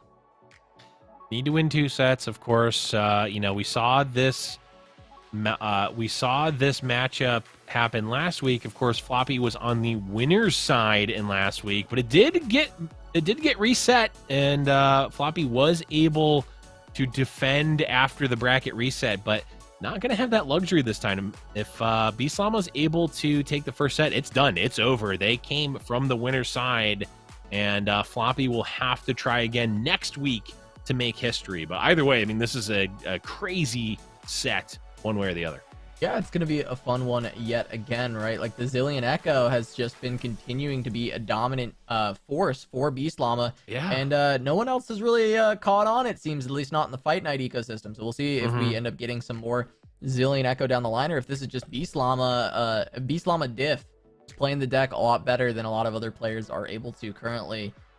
It definitely adds to some questions for seasonal, right? Is this going to be something we see a lot at that point? Will Zilean Echo have finally picked up enough steam to actually show up big on that stage, especially with World Qualification online? Yeah, it's definitely an interesting deck to throw in the mix. I mean, we're in a spot where, like, there are some very specific lineups you can play. I mean, we saw obviously the triple tree lineup do very well in the last seasonal. I would imagine that's still in the mix. Of course, we have Lee Sin lineups, which you're, of course, not a very big fan of. We've got anti-Lee Sin lineups. We now have, like, just play a bunch of Bandle stuff lineups. That's not even necessarily tree. There's really no compelling reason to have to play Shurima right now. So, you know, it's not like, oh, where am I going to put Shurima? It's like, you can just skip. You really don't need to play Shurima at all if you don't need to. So I don't think we'll necessarily see this deck, but it does feel like it's got some high roll potential. Of course, if you can hit those, you know, the chrono breaks or even the hexite crystals, like at an opportune time, like you can really get far ahead. But it doesn't feel like a staple. Like something feels like it's like kind of like a cobbling together of a bunch of random cards that happen to work all right, but not like a cohesive deck. Yeah, no, it does feel that way, but I think, you know, with us jumping into game here, we're going to see if the floppy pile, the pet deck of Floppy Mudkip, can take down the Zilean Echo on the side of Beast Llama. It's a battle of the somewhat pet decks, right? As we really are just seeing these two players playing these lists. I know we talked about 4LW playing Floppy Pile, but I don't know how long-lived that's going to be. What I've heard from most other players is they've been kind of cycling out of Floppy Pile in their tournament lineups as of late, but Floppy Mudkip's still bringing it here, making it to the grand finals. Yeah, absolutely. It also seems like, I mean, we've seen top players play it, but not necessarily at least the same way that Floppy Mudkip is playing it. I think everything down to like knowing when you need to pass and like how much mana are you willing to sacrifice? Do you know like how much risk do you have to take to try to level up your Twisted Fate, you know, a turn or two early or something like that?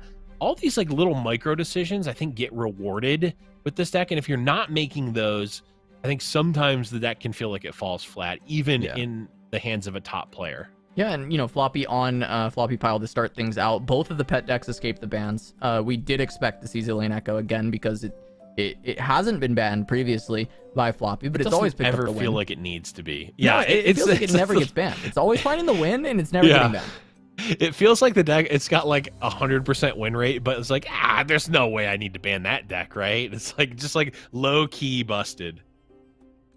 Like, he's like, it's like that guy that like, is in the gym and like never works out or anything, but is just randomly like super athletic. It's like, there's no way I need to be worried about that. Oh, he's actually insane and like can jump through the roof and, you know, is dunking on people, but it's like you never notice that.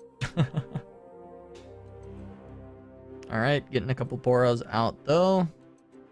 Setting up for the future turns with the Nami. Could block with this Poro. You do have the one more. Yep. You've also got our good friend Burblefish, which, can you believe it was ever a 3-1? I mean, seriously.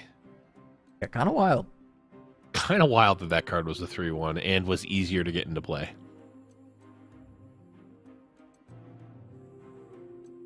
Ooh, chat calling me out that I'm talking about myself at the gym. I'm the exact opposite of that. If I don't put a ton of practice and work into anything, I am actual trash at everything. Right, another Poro cannon. Can get just more Poros available. Sure.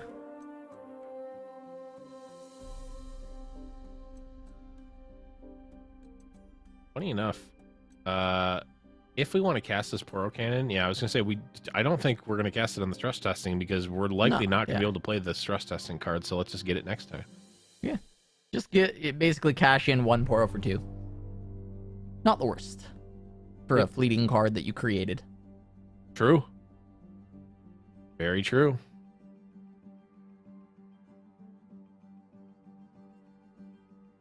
See, chat's got it all wrong. I'm not looking to dunk on people. Dunks only count for 2 points. I've been on the 3-point meta for like 20 years now, but it's just now catching on in the NBA. Yeah, it's just Steph Curry read my blog in 2009 and like revolutionized how basketball is played at a professional level.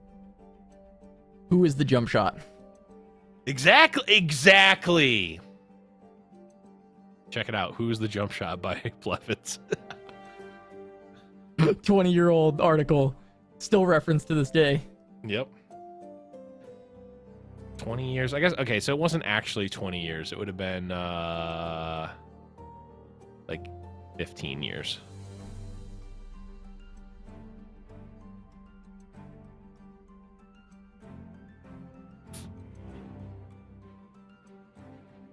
But here we are. We've got Floppy Mudkip. I mean, just waiting with bated breath. And we've got Gnar. Can get Mystic shotted. Not really a ton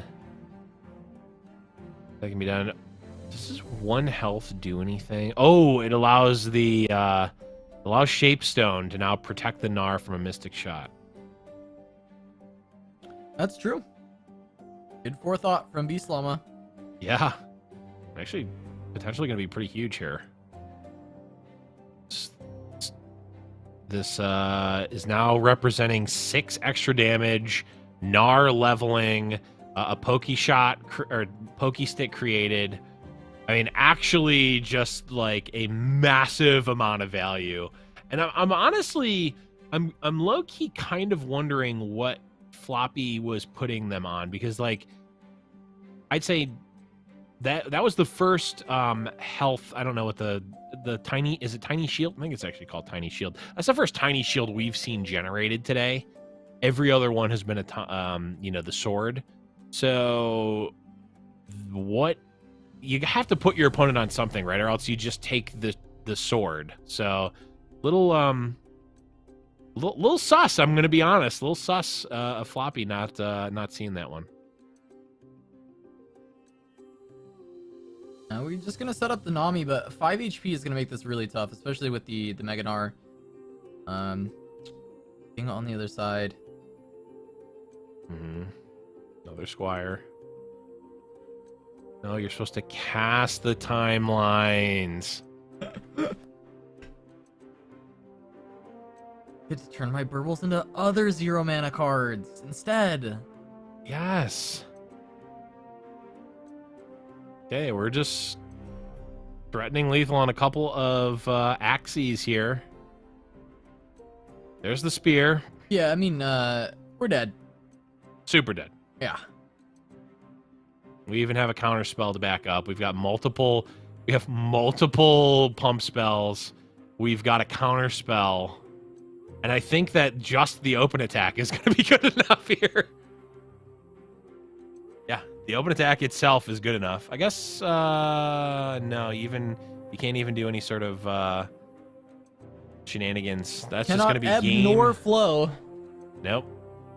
Floppy gonna go down in game number 1. Beastlama now 2 chances on Echo Zilean to find the victory, and they've been pretty infallible on the list so far. We saw 1 loss with it last week, which was what dropped them to the lower bracket, and then they were able to run it back. Well, I guess that means there were 2 losses because they did lose in the grands. But other than that, I don't know that we've really seen them lose other than in a full set loss. I don't think in sets they're winning, they're ever dropping games with the Zilean Echo. So I don't know if if Floppy's gonna be able to do this 2 games against it. It's not gonna be easy, especially considering that like you still have the chance, like just straight up. I think it's not super likely that, I mean, you're never, I don't think ever super likely to win 2 in a row, right? Just straight up. But you also have to factor in the high rolls, right? Like the Fallen Feline, where you immediately get a Hexite Crystal, or you get one at an opportune time, which we have not seen happen on camera yet. Like, it has evaded Beastlama every single time. And I've been keeping note because I have this conspiracy theory that if the Hexite Crystal is too good, it won't be drawn off of predicts. Like, there's no real reason to think that that's actually the case. I just have a conspiracy theory. You just think they're putting extra hours in the shroom room? Yes, I do. Especially during fight night. And when I'm specifically playing. And not even when not when I'm playing the deck. Even when I'm playing against this deck. I feel like I'm playing like, spider aggro, and my opponent will never see a Hexite Crystal. It's crazy. Alright, but no Nami for Floppy Mudkip. Does have the TF, but none of the combo pieces for it. Chronomancer can maybe fix this up. Try and find something. There's a stress testing. It's one of the pieces, but you need the other pieces for it to feel good.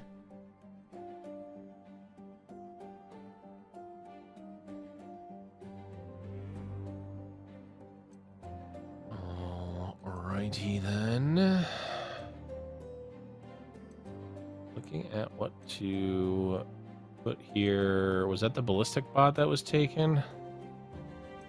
It looked like that was selected, yeah. Okay.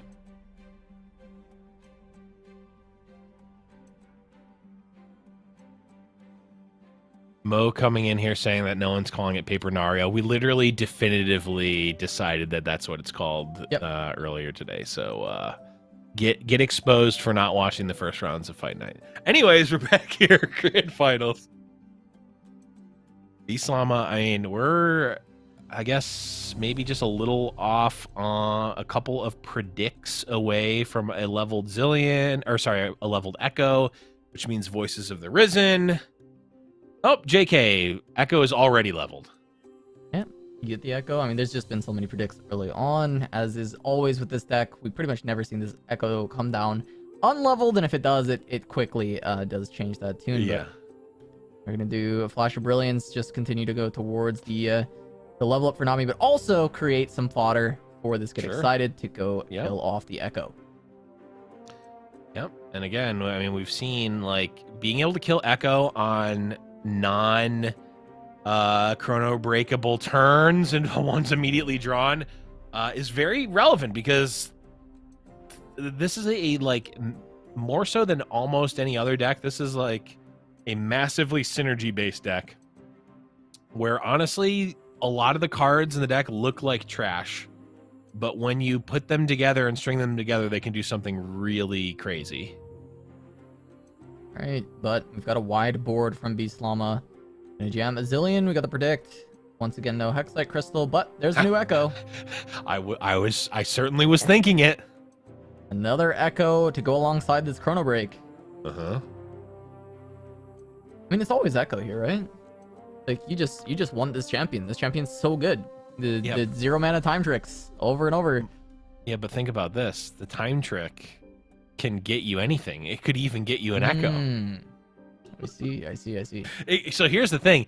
It could get you an Echo plus the Hexite Crystal for free. Plus a drop order. It could be drop order, Echo, and Hexite Crystal. Oh, wow. You're just throwing away value, honestly, Casa. You gotta really just leaving all that value on the table. Well, there's a pick a card and the rummage. Get to pick one of them for your TF. Gonna go for the pick a card, of course. Now you can start looking for this level up. A Voice of the Risen gonna hit the board with this wide. This card has been disgusting in this deck, by the way, because it is always activated. Echo is leveled immediately every time. Like, as long as you find it and you can play him on the board so that he's there.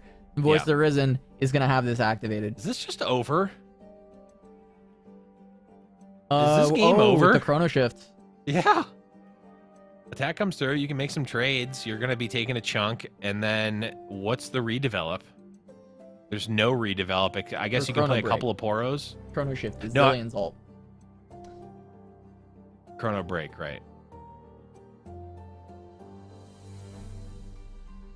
You're taking 7 here, your board's gone. I guess this is... No, this still, like... This is still... It's going to be... a chrono, it's going to be a Chrono Break here.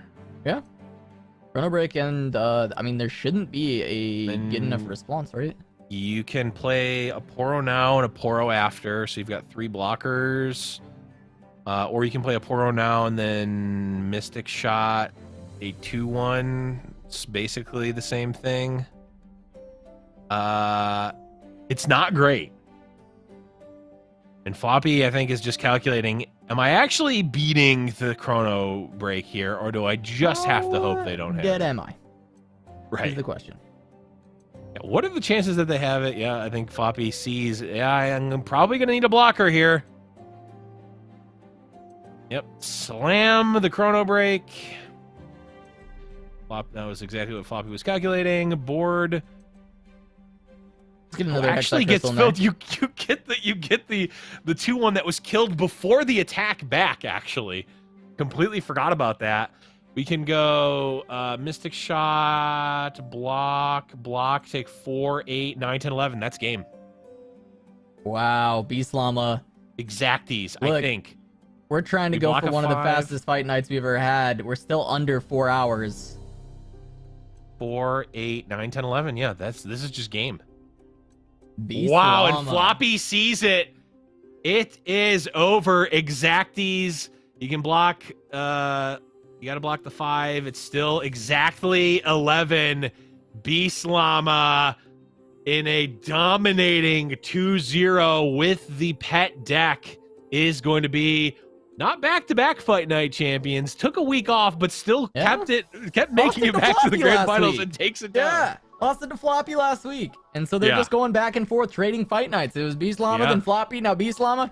Floppy's coming back next week. He's going to come back with a vengeance, I guess, right? We'll see if it's these two continuing this rivalry as we continue onwards. But Beast Llama, the one to take it down with that Zilean Echo. And yeah, I mean, at what point, Blev, did we start to see other players picking up this list? Because Beast Llama's continued to refine it. It has been different kind of week in and week out, and it's continuing to just boast better and better win rates. This time around, we never actually saw the card change. I will admit, right? Like we did not see the card. We did not see Golden Ambassador actually played on stream. However, the deck has just been so strong, right? Voice of the Risen was the big change that I think made like a massive shift in this deck just being so strong. Oh yeah, Voice of the Risen, I mean, for what it's worth, it was in the list for quite a while. I think maybe some of the first iteration, like when the cards first came out, didn't have that in the list and made it kind of a meme. Voice of the Risen literally did make this a playable deck. Made it a real deck, to be completely honest. I made it a real deck. You know, here's our bracket in all of its glory. I know we saw it. It feels like we saw it just like, you know, a couple of minutes ago. But really, that's just how lightning fast these have been. I mean, taking a look at the last like few rounds, I mean, it's been 2-0, 2-0, 2-0, 2-0, 2-0, which is kind of crazy. But just, I mean, absolutely, you know, I can't even say dominant performance, but just a stellar performance from Beast Llama. Yeah, amazing performance from Beast Llama. And actually, we've got him on the line. We're going to be able to chat with him a little bit about his victory. Beast Llama, we got you here. Hello? Can you hear me? Hello. Yes, we got you. We can hear you. You can hear us just fine. Awesome. We're good. Sweet. Yeah. Congratulations, Beast Llama. Another win. You're going to be coming into your 4th fight night in a row next week, I think. Wow. Insane. That's wild. I mean, talk us through. I just want to go right into Zilean Echo because you're kind of the only player that's bringing it, and you just keep having success over and over and over again with it. And like, where do you think it stands in the current meta? I think it's actually really, really good in the current meta because there's so many, like, basically anytime there's like lots of 1 HP units and stuff. I mean, it's just like anything that time bombs are good against, basically. So like the Vandal City decks in particular, you can kind of prey on by just wiping their board over and over again and then killing them with like a big swing. So yeah, I think it's definitely getting underrated a lot in this current meta. Yeah, I'm wondering, like, does it even get bans? We were talking about it on the broadcast. It feels like we keep seeing you win with it, but everyone's just like, that deck's not good. I'll just beat it, and then they don't. Yeah, they're like, oh, why this guy bring a meme deck to Fight Night? I don't need to ban that. And then like, I was just thinking that after I won, like, people need to start banning this deck because clearly it's winning, you know. Yeah, no, I mean, it is interesting because, yeah, Blood brings that up. We talked about it just before the grand finals. Pretty sure you've only lost with that deck in sets you've lost. Like, every set you've won, I'm not sure if there's been a loss. There might be one, maybe hiding somewhere, but it does feel like it's been really, really insane. And I mean, let's talk a little bit about the entire lineup then, right? Because you're bringing Paper Nario or, you know, Narakshan alongside Scouts, and like, do you feel like pairing it with these a little bit more aggressive lists is still kind of the best way to go? Because even Zilean Echo does have these aggressive lines with Voice of the Risen. Yeah. Oh yeah, I mean, it's a pretty aggressive deck, all things considered. Like, you saw there was a Scouts game that went to turn 12, right? But I mean, in the TF Nami game, Floppy was dead on turn 6, right? I'd say like with the ideal curve of like, you know, 4 predicts into Echo into Voice of the Risen, that's like a lot of pressure. And of course you can also take things slow and go for like time bombs and stuff. So but yeah, I think the lineup is just like 3 solid decks that kind of don't have that many bad matchups.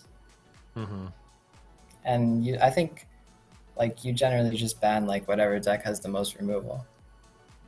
And fair enough. You're pretty good into everything else. Fair enough. I've got one last question because I have this conspiracy theory with the Hexite crystal. We never see it in matchups where it would be like backbreaking. Like we see you predict a bunch of times. Never does the Hexite crystal pop up. Have you ever actually gotten it at like a key moment where like, man, if I can get that free Hexite crystal here, I just win the game? Have you had that happen? I need to know because I have a conspiracy theory that it never happens. It happens every once in a while, you know, like if your opponent puts like Yordles and Arms on the stack, and then you're like, all right, Hexite Crystal, Rage, it's my only out, and then you just hit it. But yeah, it definitely, it can be a bit at least has happened before once. That's all I Blevins needed. narrative in shambles. No, it's not a narrative. It's not like I want this to happen. It's just I've never seen it happen, so I'm questioning whether it's even possible. But we have confirmed that it has happened, so that's good. Card working as intended. Well, B-Slama, congrats again on the win. We're going to see you next week, but before we let you go, do you have any shout-outs or someone you'd want to call out to play against in a future fight night? I feel like I just answered that 2 weeks ago, so yeah, probably not. That's how it works when you keep winning. Well, that's what happens when you win. But yeah, no, thanks for hosting. It's been fun to keep coming back. All right, sweet. Then we'll see you next week, and we'll see what challengers can try and face you this time. We'll see if anyone actually bans a Zilean Echo. But thanks so much, B-Slama. We'll see you next week. Thank you. See you then. Alrighty, Blev. Well, I mean that's kind of the end of the trek. It has been a quick one. We're still under 4 hours. Fast. It is an early 8:30 right now, currently in Central, at least for me, and that might be the earliest in my memory of us getting out of a fight night. But it was a fun one, explosive. I mean, what are some of your final thoughts, Blev? Oh, I mean, definitely a fun one. You know, I love a good grind fest, but I'll also take a quick in and out, especially with such a great storyline too. I mean, B-Slama versus Floppy Mudkip. I mean, we're getting into rivalry territory. We might need to whip up some Beyond Beef, Casa. Yeah, I'll get the grill out. Yeah, we gotta get Floppy. We gotta coach Floppy and B-Slama to trash talk a little more. But no, it's all in good fun. The one thing I wanted to call out before we go is, again, reiterating, for the first time ever, we have opened up signups for Fight Night. If you want to, take your shot at being in Fight Night. You know, we get asked all the time, how do I get into Fight Night? Am I good enough to be in Fight Night? Like, why do you keep inviting the same players over and over again? All of that can be answered with the Fight Night sign up. I think it's !sign up LOR in the chat. Nope. Okay. Laura did put it in the chat. So we've got the link there. Sign up. It's not a guarantee that you're going to be in, but it definitely gets you into the pool, which is, better than we've ever had. We started Fight Night as just wanting the top players, and then so many top players we just don't even know, right? But we want to open it up for a chance for, more people to participate and more, names to be seen and heard and more stories to be told. Yep, that is what we love doing here at GiantSlayerTV, telling the stories of the players in these communities and these competitive scenes. But that's going to do it for us today. That's going to be it for me, for Blev, and for the rest of the crew here at Giant Slayer. Thank you all so much for watching. We'll see you next time.